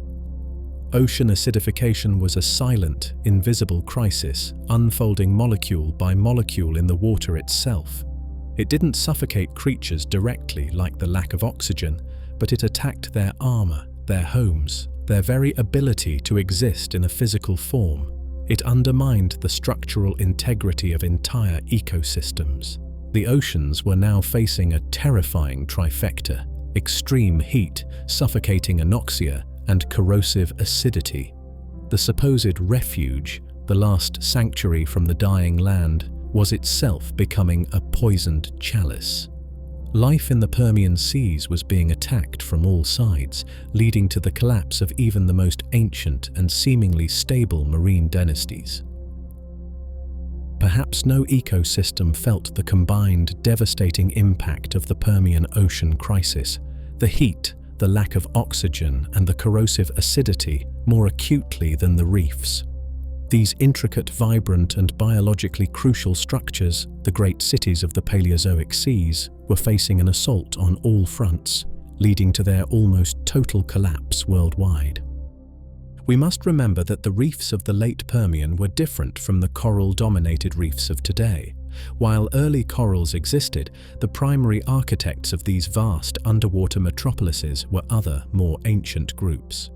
Calcareous sponges, building complex stony frameworks; bryozoans, the delicate moss animals, weaving intricate lacy structures; algae, encrusting surfaces and binding sediments together. And supporting this framework was an incredible diversity of other life. The ubiquitous brachiopods, forming dense, shell-rich pavements; elegant crinoids, the sea lilies, filtering the water with their feathery arms; and countless smaller organisms finding shelter and sustenance within the reef's complex topography. These Permian reefs were the rainforests of the ancient seas, centers of biodiversity, productivity, and ecological stability. They had weathered previous environmental shifts, persisting for tens of millions of years. But the changes unleashed by the Siberian traps were simply too fast, too extreme, and too multifaceted. The rising temperatures struck first.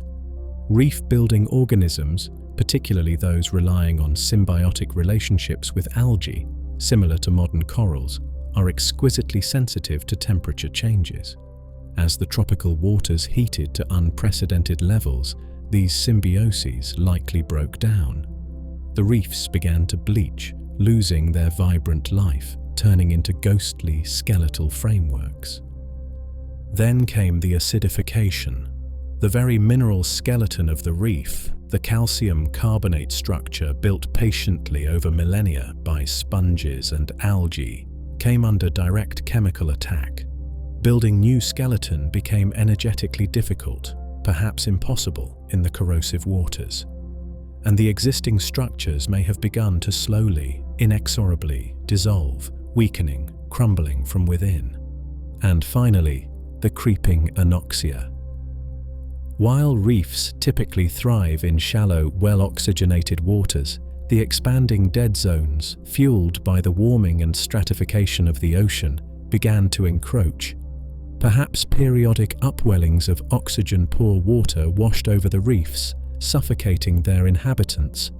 Or perhaps the general decline in ocean oxygen levels simply added another layer of physiological stress, making it harder for the reef organisms to breathe, to build, to survive. The collapse was likely swift and devastating.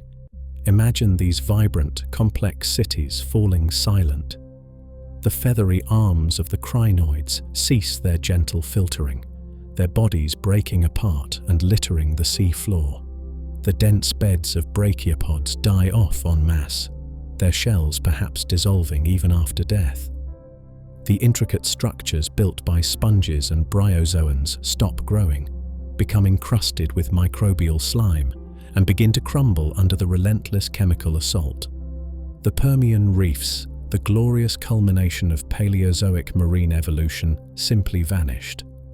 The fossil record shows an almost complete shutdown of reef-building activity across the globe, a reef gap that would last for millions of years into the subsequent Triassic period. It would take entirely new groups of organisms, primarily the scleractinian corals, the ancestors of modern corals, a very long time to reinvent the art of reef building from scratch in the recovering oceans. The collapse of the reefs was more than just the loss of a beautiful habitat. It was the destruction of an entire ecosystem engine. Reefs provide food and shelter for a vast percentage of marine biodiversity. They act as nurseries for countless species. Their disappearance sent shockwaves through the entire marine food web, contributing to the cascading extinctions that rippled through the Permian seas. The silent, crumbling skeletons of the Permian reefs became monuments to the devastation. They were stark evidence that even the most complex, established, and seemingly permanent ecosystems were profoundly vulnerable when the fundamental chemistry of the planet itself turned hostile. The ocean, while perhaps offering a slightly slower path to extinction than the land, was far from a safe haven. It was merely a different kind of dying field. While the collapse of the vibrant, sunlit reef cities was a dramatic and visible sign of the ocean's crisis, an even more pervasive and perhaps more deadly catastrophe was unfolding silently in the vast, dark realms below. The twin poisons of rising heat and plummeting oxygen were turning the deep ocean basins, the very cradle where life had endured for billions of years, into immense, suffocating dead zones. We must remember the basic physics. Cold water holds more dissolved oxygen than warm water, and the deep ocean relies on a slow global conveyor belt of circulation, where cold, oxygen-rich surface waters sink at the poles and creep slowly along the abyssal plains, bringing life-giving oxygen to the depths. The runaway greenhouse effect attacked this system at both ends.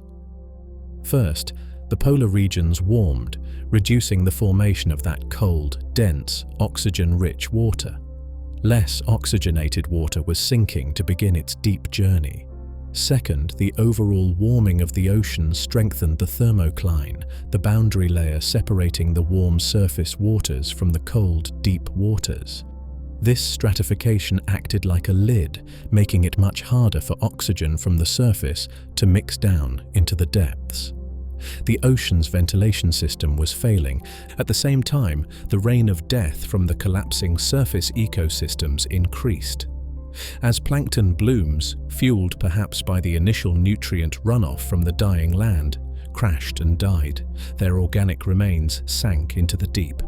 The bacteria that decomposed this falling debris consumed oxygen, relentlessly stripping what little remained from the deep water column.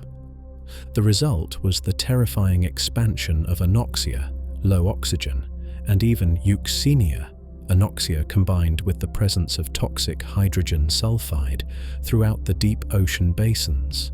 Imagine vast volumes of the ocean, perhaps entire ocean basins, becoming utterly devoid of oxygen, layer by suffocating layer, creeping upwards from the sea floor. For the creatures living on the deep seabed, the benthic fauna, this was an inescapable death sentence. The slow-moving trilobites, the diverse brachiopods, the delicate crinoids, the countless worms and other invertebrates that had thrived in the stable, albeit low oxygen, conditions of the normal deep sea, now faced utter asphyxiation. We see this in the fossil record as the disappearance of deep water communities, replaced perhaps only by the fossilized traces of anaerobic bacteria, microbes that thrive in the absence of oxygen. And the poison didn't just stay in the deepest abyss. The anoxic waters didn't just suffocate, they likely began to produce their own deadly chemical brew. In the absence of oxygen, certain types of bacteria flourish that perform anaerobic respiration using sulfate instead of oxygen. And a key byproduct of this process is hydrogen sulfide, HOH2S, a highly toxic gas, the same substance that gives rotten eggs their noxious smell. Some catastrophic scenarios envision these deep, anoxic, sulfide-rich waters periodically burping or upwelling to the surface, perhaps triggered by shifts in ocean circulation. Imagine vast plumes of poisonous, oxygen-free water rising from the depths, killing everything in the water column and potentially even releasing toxic hydrogen sulfide gas directly into the atmosphere, adding yet another layer to the terrestrial extinction crisis. This euxinic ocean hypothesis paints a picture of the Permian seas turning into a global-scale toxic pond. Some have even called it the Purple Ocean, imagining the color imparted by sulfide-loving bacteria. The deep ocean, often seen as a stable, unchanging refuge, became a source of death, its poisoned, breathless waters expanding outwards and upwards. The suffocation was widespread, profound and devastating. While some creatures in the shallowest, most turbulent surface layers might have found temporary pockets of oxygenated water, the vast majority of the ocean volume was becoming hostile territory. Life was being compressed into ever-shrinking habitable zones, trapped between a baking surface and a suffocating abyss. The ocean was still perhaps marginally safer than the land, but it was a refuge that was itself rapidly becoming uninhabitable. Amidst this unfolding marine catastrophe, the suffocating heat, the corrosive acidity, the creeping dead zones, life did not simply surrender. The Permian oceans, though deeply wounded, were still vast, and within them, different groups of organisms faced the crisis with varying degrees of vulnerability and resilience. Their individual struggles paint a poignant picture of survival, adaptation, and ultimately loss in the face of overwhelming environmental change. Let us consider the cephalopods, those intelligent, shelled predators that had been such a prominent feature of the Paleozoic seas. The ammonites, with their beautiful coiled shells, were particularly diverse and abundant right up until the end of the Permian. They had successfully navigated previous environmental shifts, diversifying into countless forms. But the unique combination of stressors during the Great Dying hit them incredibly hard. Imagine an ammonite struggling in the warming, acidifying water. Building and maintaining its complex chambered shell, its primary defense and buoyancy device, became energetically taxing in the corrosive conditions. Perhaps their shells grew thinner, more fragile. Their sensitive naked bodies, extending from the shell opening, would have been directly exposed to the thermal stress and potentially low oxygen levels in the water column. And crucially, their reproductive cycle likely involved tiny planktonic larvae, which would have been acutely vulnerable to both the acidification, preventing shell formation, and the warming waters. The very beginning of their life cycle was under attack.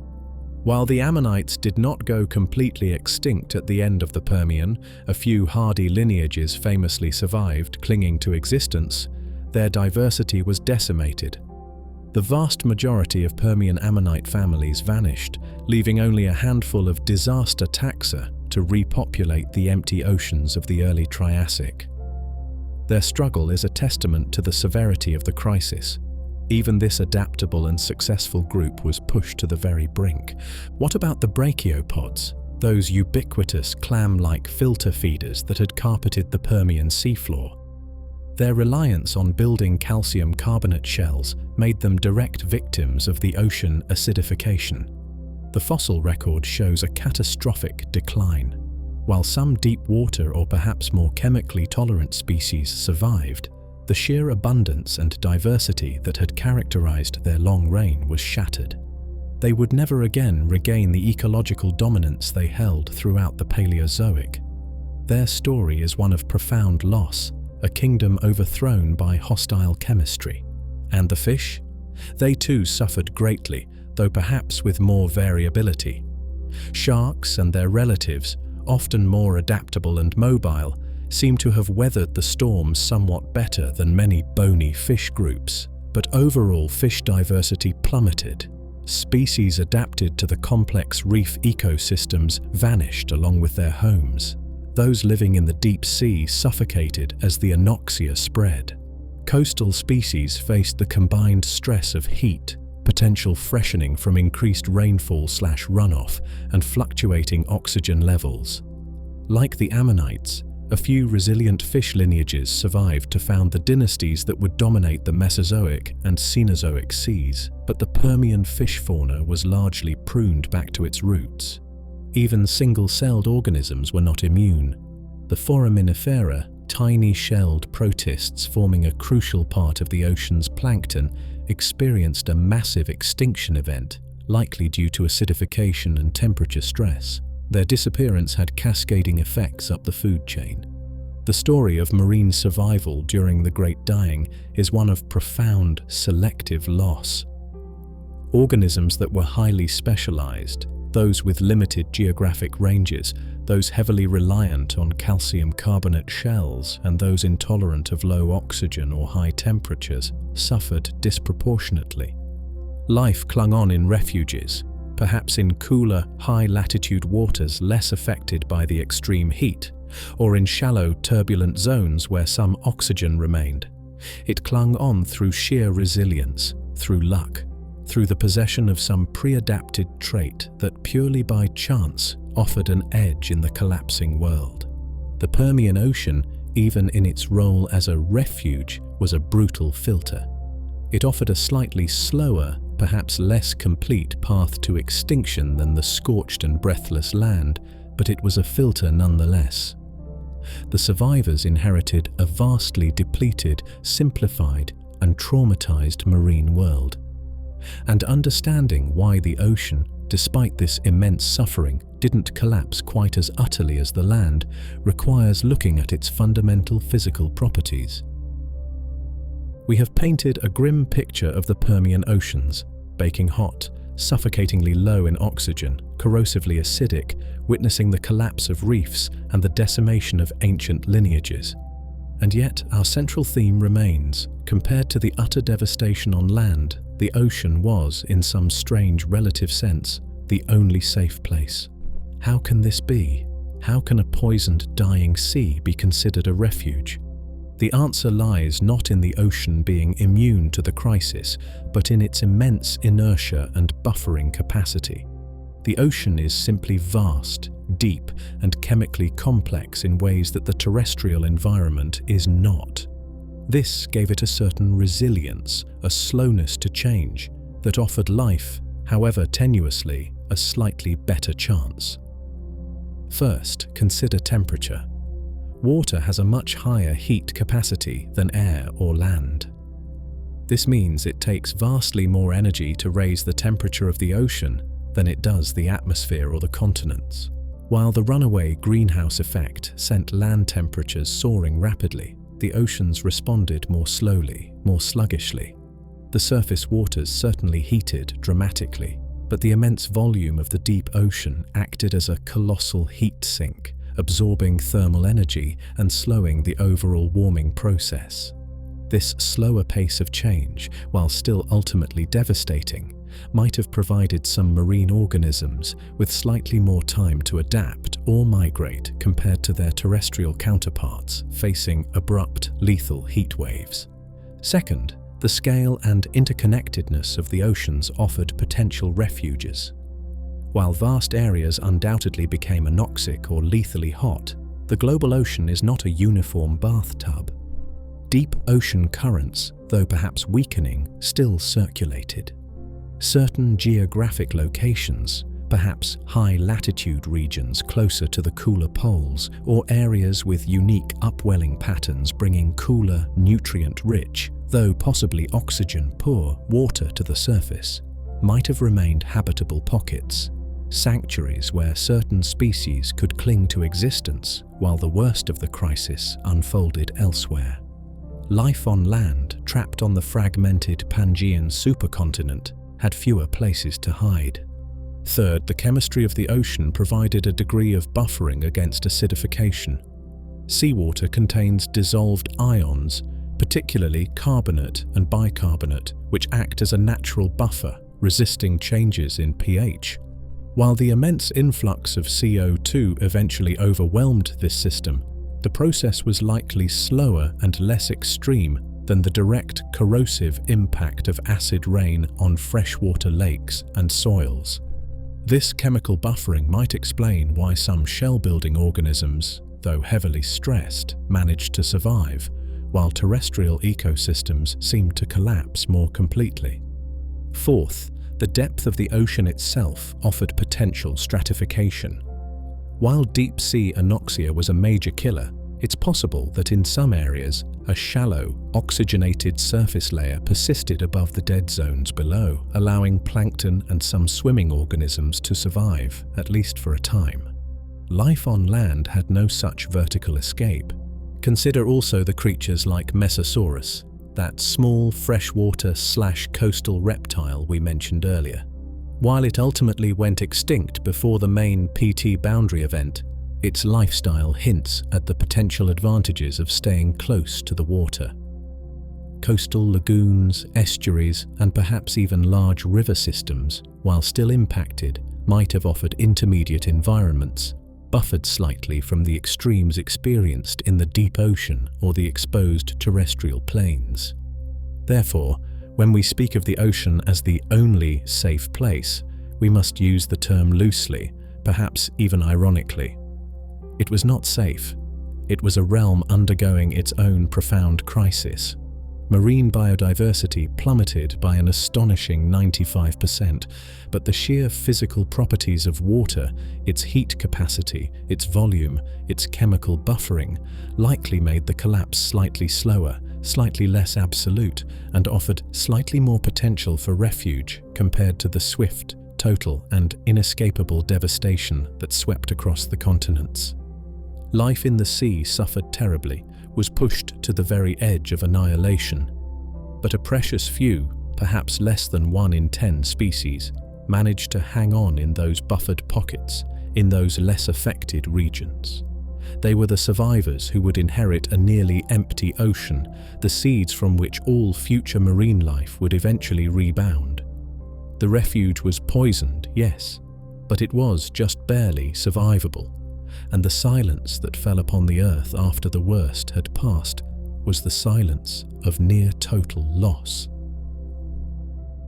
The volcanic inferno in Siberia had raged for perhaps 1 million years, pouring heat, acid, and poison into the global system. The planet, pushed far beyond its breaking point, responded with a paroxysm of death unlike any other in its long history. We have witnessed the collapse piece by piece. The burning forests, the dying soil, the breathless air, the suffocating, corrosive oceans. Now let us stand back and try to comprehend the sheer, devastating magnitude of the event itself. The Great Dying. The Permian Triassic Extinction. It stands alone in the grim annals of Earth's history as the largest mass extinction event ever recorded. Nothing else, not even the asteroid impact that claimed the dinosaurs, comes close to its scale of devastation. It was a moment when the thread of life, spun patiently over 3 billion years, nearly snapped. The statistics are stark, almost numbing in their totality. Paleontologists, painstakingly counting the fossil lineages that disappear across that dark boundary line in the rock record, estimate that somewhere between 80 and 96% of all marine species vanished forever. Think about that. Perhaps as few as 1 in 20 creatures living in the oceans survived. Entire ecosystems like those complex Permian reefs were simply erased. Ancient and dominant groups like the trilobites, which had survived for 300 million years, were finally completely extinguished. The brachiopods, the crinoids, the ammonites, all were decimated, reduced to a handful of hardy survivors. On land, the picture was scarcely better. Estimates suggest around 70% of terrestrial vertebrate species disappeared. The great synapside dynasties, the Gorgonopsians, and most of the Dicynodonts were gone. Many lineages of early reptiles and amphibians also vanished. The world was emptied of its large animals, and the devastation likely extended deep into the insect world as well, marking the largest known mass extinction of insects. Even the plants, the primary producers, suffered catastrophic losses, with entire forest types disappearing globally. This was not a selective pruning of the tree of life. This was a near-total clear-cutting. It was indiscriminate, brutal, and global. Life everywhere, in every environment, at almost every trophic level, was impacted. Imagine the planet in the immediate aftermath of the peak crisis. The Siberian volcanoes may have finally begun to quiet, their million-year fury spent. But the world they left behind was a ghost of its former self. The land is a scarred, eroded wasteland, perhaps baked under a still oppressive greenhouse sun, or perhaps shrouded in a perpetual toxic haze. Hardy, opportunistic ferns might be starting to reclaim small patches, but the great forests are gone.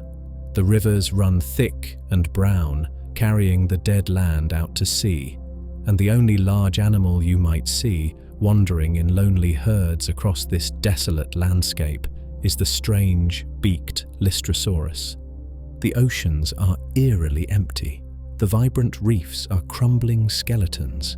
The once crowded seafloor is perhaps coated in microbial mats again, reminiscent of the Precambrian world. The water column, once teeming with diverse swimmers, now holds only a few resilient fish and perhaps the ghostly shapes of the surviving ammonite lineages. The water itself might still be unnaturally warm, perhaps still suffering from pockets of low oxygen or lingering acidity. And the sound. The overwhelming impression is one of profound, almost deafening silence. The complex chorus of the Permian world, the calls of amphibians, the rustle of diverse forests, the unseen movements of countless creatures has fallen quiet. What remains is the sound of the planet itself, the wind, the rain, the slow trickle of poisoned water, punctuated only by the activities of the few hardy survivors. This was the Great Silence, the moment when life held its breath, reduced to a flicker, clinging precariously to existence on a planet that had tried, seemingly, to sterilize itself. It is the closest life on Earth has ever come to hitting the reset button completely. But life, even when reduced to embers, possesses an astonishing resilience. And from this profound silence, the slow, patient work of recovery was about to begin. The Great Dying had swept across the planet, a firestorm that consumed the vast majority of life on Earth. The silence that followed was profound, the silence of near-total loss. But even in the deepest, darkest night, a few sparks inevitably remain. Life, reduced to a flicker, somehow endured. Who were these ultimate survivors? What characteristics allowed them to pass through the crucible that claimed almost everyone else? And what kind of world did they inherit? The survivors of the Permian Triassic extinction were not the strong, the specialized, or the dominant players of the old world. The catastrophe acted as a brutal filter, and the traits that favored survival were often the opposite of those that had defined success before. The first, and perhaps most obvious characteristic, was size. Almost without exception, the survivors were small. The great Gorgonopsians, the massive Pariosaurs, the large Dicynodonts, except Lystrosaurus, all vanished. On land, the vertebrates that made it through were generally creatures sparrow-sized to perhaps dog-sized at most. In the oceans too, smaller body size seems to have been favored. Being small meant needing less food, requiring less oxygen, reproducing faster, and perhaps finding it easier to hide or find refuge in marginal environments.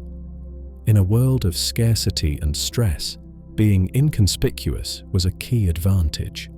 Second, the survivors were often generalists, creatures with highly specialized diets, like herbivores adapted to eat only specific Permian plants, or predators reliant on a single type of prey, were doomed when their food sources disappeared.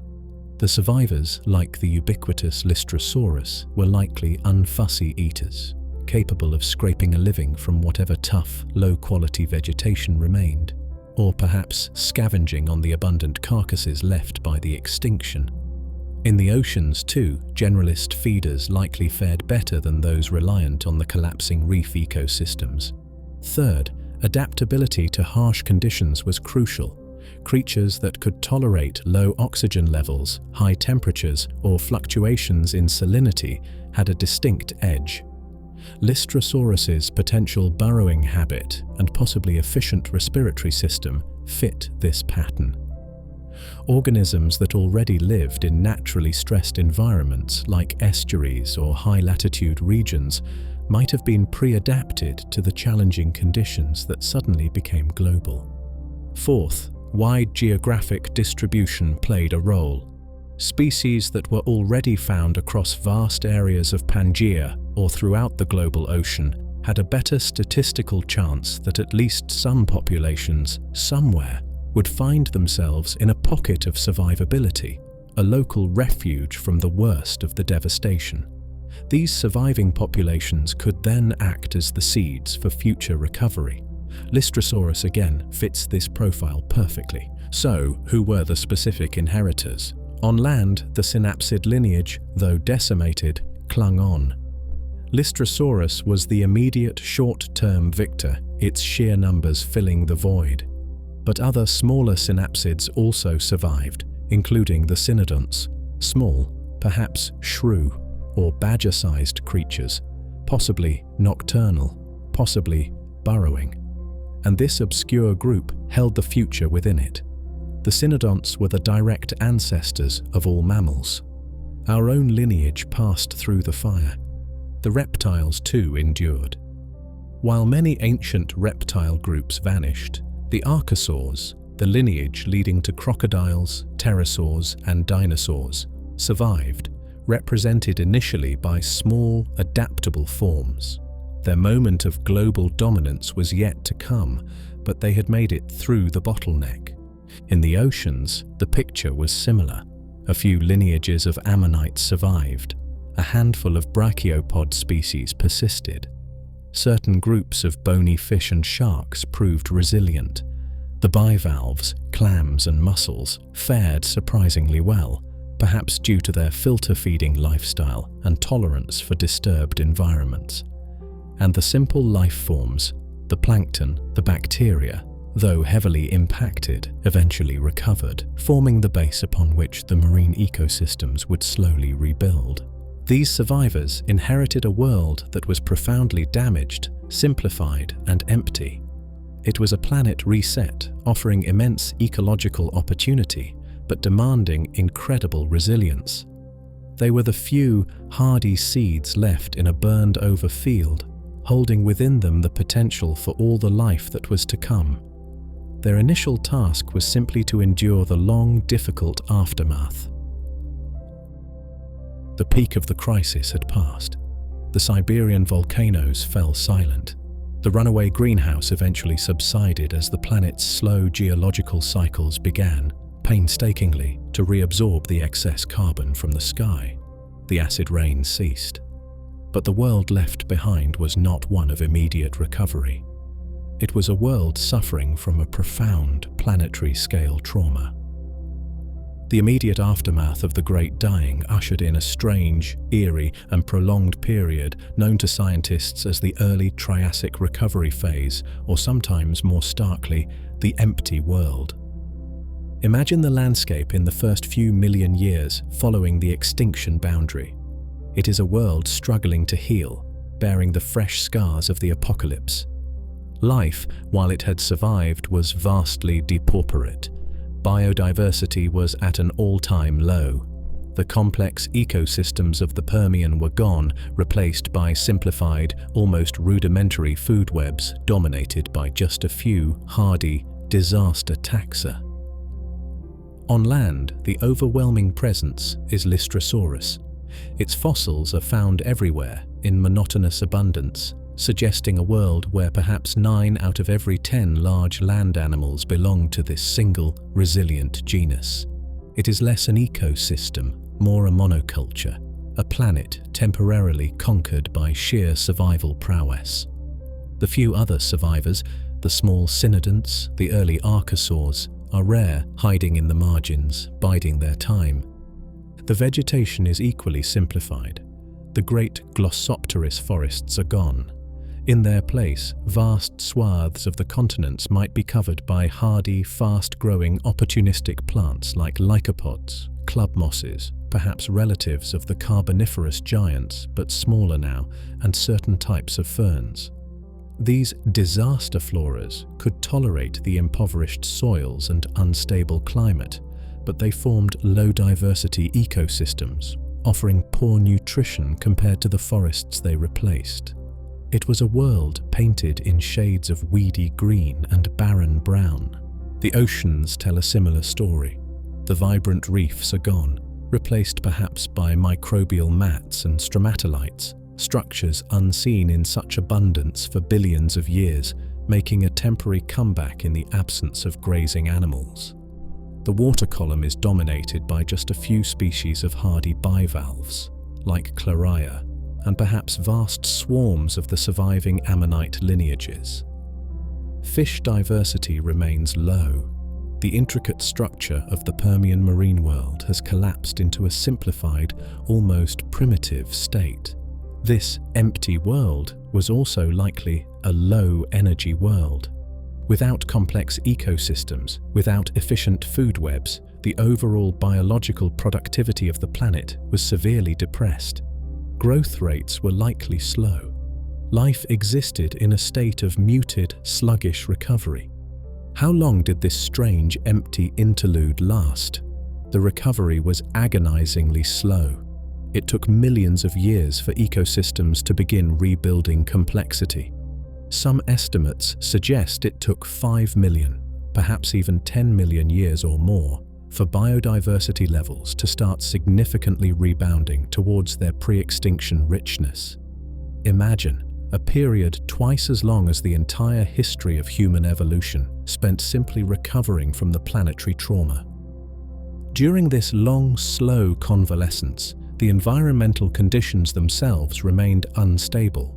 The climate likely fluctuated wildly. Ocean chemistry took millions of years to fully stabilize. There may have been secondary extinction pulses, setbacks in the recovery process, as life struggled to gain a foothold in the wounded world. This empty world syndrome is a stark reminder of the profound interconnectedness of life and the environment. Mass extinctions are not just about death. They are about the shattering of ecological relationships, the destruction of habitats, the resetting of evolutionary trajectories. Recovery is not automatic. It is a slow, difficult, and contingent process. But life, however slowly, did begin to recover. The hardy survivors, the Lystrosaurus, the Cynodonts, the Archosaurs, the few resilient ammonites and bivalves, began the painstaking work of rebuilding. They diversified, adapted, and started to explore the countless vacant niches in the empty world.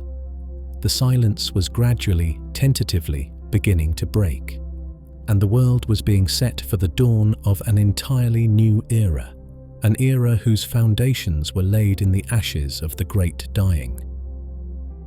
The long, silent convalescence following the Great Dying could not last forever. Life, reduced to embers but never extinguished, possesses an inherent, irrepressible drive to expand, to diversify, to reclaim the empty spaces. And so slowly, tentatively, over millions of years, the empty world began to fill once more. The dawn of the Triassic period was not just an aftermath. It was a new beginning, a time when the handful of hardy survivors began to lay the foundations for entirely new dynasties. Imagine the world, perhaps 5 or 10 million years after the peak of the extinction. The harshest environmental conditions have begun to subside. The climate, though perhaps still warmer and drier than the Permian baseline, is stabilizing.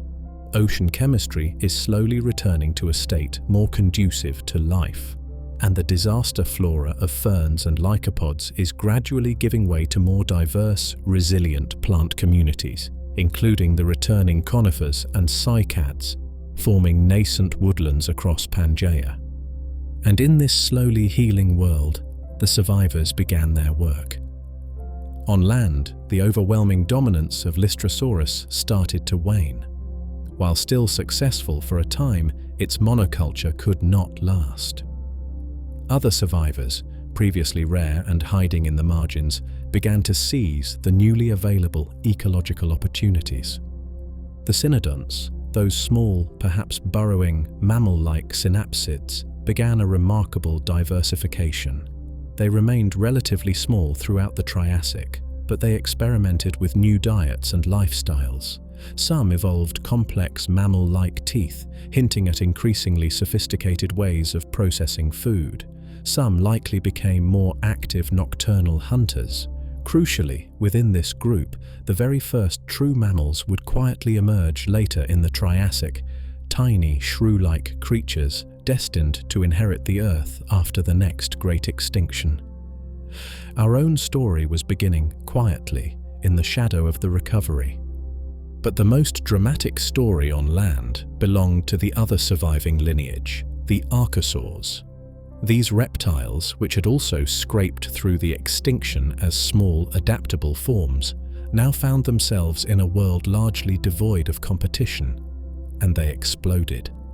One branch rapidly evolved into the ancestors of the crocodiles, initially perhaps as fast terrestrial predators before later returning to the familiar semi-aquatic lifestyle. Another branch took a different path, mastering bipedalism, running efficiently on two legs. These were the early dinosauromorphs, the precursors to the dinosaurs. Creatures like a Silosaurus were small, quadrupedal perhaps, but showing the anatomical hints of the giants to come. By the Middle Triassic, the first true dinosaurs had arrived, still relatively small and rare, overshadowed perhaps by their larger archosaur cousins, but possessing the efficient locomotion and high metabolism that would eventually lead them to global dominance. The age of reptiles, in its most iconic form, was dawning. In the oceans, too, recovery was underway, though perhaps even slower. The simple ecosystems dominated by chloria bivalves gradually gave way to more complex communities. The few surviving ammonite lineages began to diversify rapidly, filling the empty seas with new, often bizarrely ornamented, coiled shells. Bony fish recovered and began their long ascent towards modern dominance. And most dramatically, the reptiles launched their second and far more successful invasion of the marine realm. Freed from the competition of the vanished Paleozoic marine life, groups like the ichthyosaurs, dolphin-shaped, air-breathing predators, and the early sauropterygians, the ancestors of the long-necked plesiosaurs, evolved with astonishing speed, quickly establishing themselves as the new apex predators of the Triassic oceans. The seas, like the land, were becoming a reptilian world. This early Triassic recovery was not a return to the Permian past. It was the birth of something entirely new. The Great Dying had acted as a profound evolutionary reset, wiping the slate clean and allowing previously minor groups to rise and radiate. The survivors, hardened by the apocalypse, possessed the adaptability and the evolutionary potential to build a new world from the ashes of the old. The silence was breaking, replaced by the sounds of new creatures exploring new possibilities. The Mesozoic era had truly begun, an era whose foundations were laid in the deepest crisis life had ever faced. The story of the Permian-Triassic extinction is, undeniably, a story of loss. It is a stark chronicle of planetary systems failing, of ecosystems collapsing, of ancient and magnificent lineages vanishing forever into the silence of deep time. It is the darkest chapter we have yet read in the great book of Earth's history. And yet, woven through this narrative of devastation, there runs another, equally powerful and ultimately more enduring thread: the story of resilience. The Great Dying pushed life to the very precipice, but it did not extinguish it. It demonstrated, perhaps more profoundly than any other event, the sheer, stubborn, almost miraculous tenacity of the biological world. Life, it turns out, is incredibly difficult to erase completely. Consider the sheer scale of the assault: runaway global warming, corrosive acid rain, suffocating ocean anoxia, potential ozone collapse. the physical destruction of habitats. It was a simultaneous, multi-pronged attack on the very foundations of the biosphere. By all rational measures, life should have been extinguished. But life operates under a different kind of logic. It is not a single entity, but a teeming, diverse, and globally distributed network of billions upon billions of individual experiments in survival. And within that vast network, there is always variation, always redundancy, always a hidden pocket of resilience, a surprising solution, an improbable survivor. The creatures that made it through the fire were not necessarily the strongest or the most complex. They were the adaptable. They were the generalists. They were the opportunists. They were the ones whose particular biology, perhaps evolved for entirely different reasons, just happened to provide a crucial advantage in the face of unforeseen catastrophe. Lystrosaurus, with its potential burrowing habits and unfussy diet. The small cynodonts, perhaps nocturnal and capable of weathering the temperature swings. The early archosaurs may be possessing a more efficient respiratory system inherited from their deeper ancestry. The hardy bivalves in the ocean able to tolerate disturbed conditions. Each survivor carried within it some small accidental key that allowed it to unlock the door to the future while others found it permanently barred. The Great Dying teaches us that extinction is not just about failure. It is also about chance. Simple geographic luck, being in the right place at the right time, in a region less affected by the initial volcanic onslaught or the spreading ocean anoxia, undoubtedly played a role. But the recovery, the slow repopulation of the empty world, speaks to something deeper than just luck. It speaks to the inherent creativity of the evolutionary process itself. Life, given even the smallest foothold, given the slightest opportunity, will begin again. It will experiment, it will diversify, it will find new ways to harness energy, to build bodies, to create ecosystems. The 10 million years of the empty world were not truly empty. They were a time of quiet, patient rebuilding. A time when the survivors, the hardy pioneers, began the slow work of weaving together new food webs, of creating new ecological relationships, of transforming the barren wasteland back into a living world. The Permian Triassic extinction stands as a profound testament to the fragility of complex ecosystems.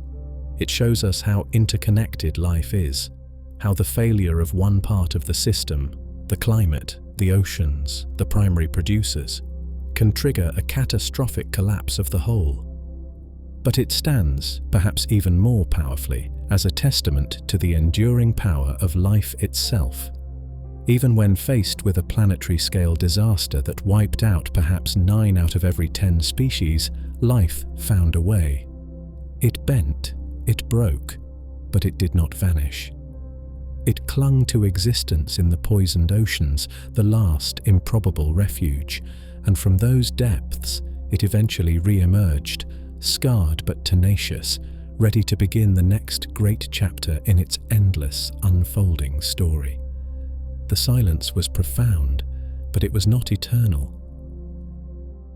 And so, our journey through the darkest hour of life on Earth comes to an end. We have stood on the shores of a dying world, witnessed the burning of the land, and felt the slow suffocation of the ancient oceans. We have seen the fall of giants and the improbable survival of the small, the hardy, the lucky. The story of the Great Dying, the time when the ocean became the last poisoned sanctuary, is a story etched in stone, a profound and sobering lesson whispered across 250 million years. What echoes does this ancient catastrophe leave with us in our own vastly different world? It is, first, a humbling reminder of our planet's inherent volatility. The Earth is not a static stage, but a dynamic, sometimes violent, system. The forces that drove the Permian extinction, massive volcanism, runaway climate change, ocean anoxia, acidification, were not supernatural events. They were the workings of the planet itself, processes that have occurred at other times in Earth's history and could, potentially, occur again. The deep past teaches us that planetary stability is not guaranteed. It is a delicate balance, easily disrupted. It is also a profound lesson in the interconnectedness of life and environment.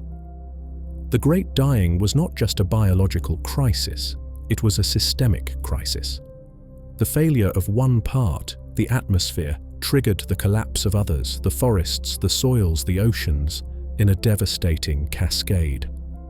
It demonstrates with brutal clarity how intimately life is woven into the chemical and physical fabric of the planet. Disrupt that fabric on a large enough scale, and the consequences can be truly apocalyptic. But perhaps the most enduring echo is that of resilience. Life's ability to cling to existence, even in the face of near-total annihilation, is nothing short of miraculous. The survivors of the Permian inferno, those few hardy lineages that passed through the bottleneck, inherited an empty world. And from those humble beginnings, they rebuilt, they diversified, they gave rise to the entire magnificent tapestry of Mesozoic and Cenozoic life, including the dinosaurs, the mammals, and ultimately, ourselves. Our own existence is a direct consequence of that ancient survival, a testament to the enduring power of life to find a way, even in the darkest of times. When we look at the deep ocean today, we still see echoes of that ancient crisis.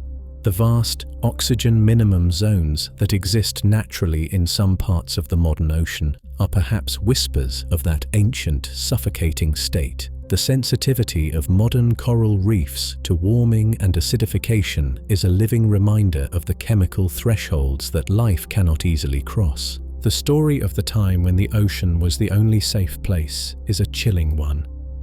It speaks of unimaginable devastation, but it is also ultimately a story of hope. It is a story of survival against impossible odds. It reminds us that even after the most profound silence, life finds a way to return, to rebuild, to sing again. As you drift now towards sleep, perhaps you can imagine the quiet, profound stillness of that early Triassic world, the silence after the storm.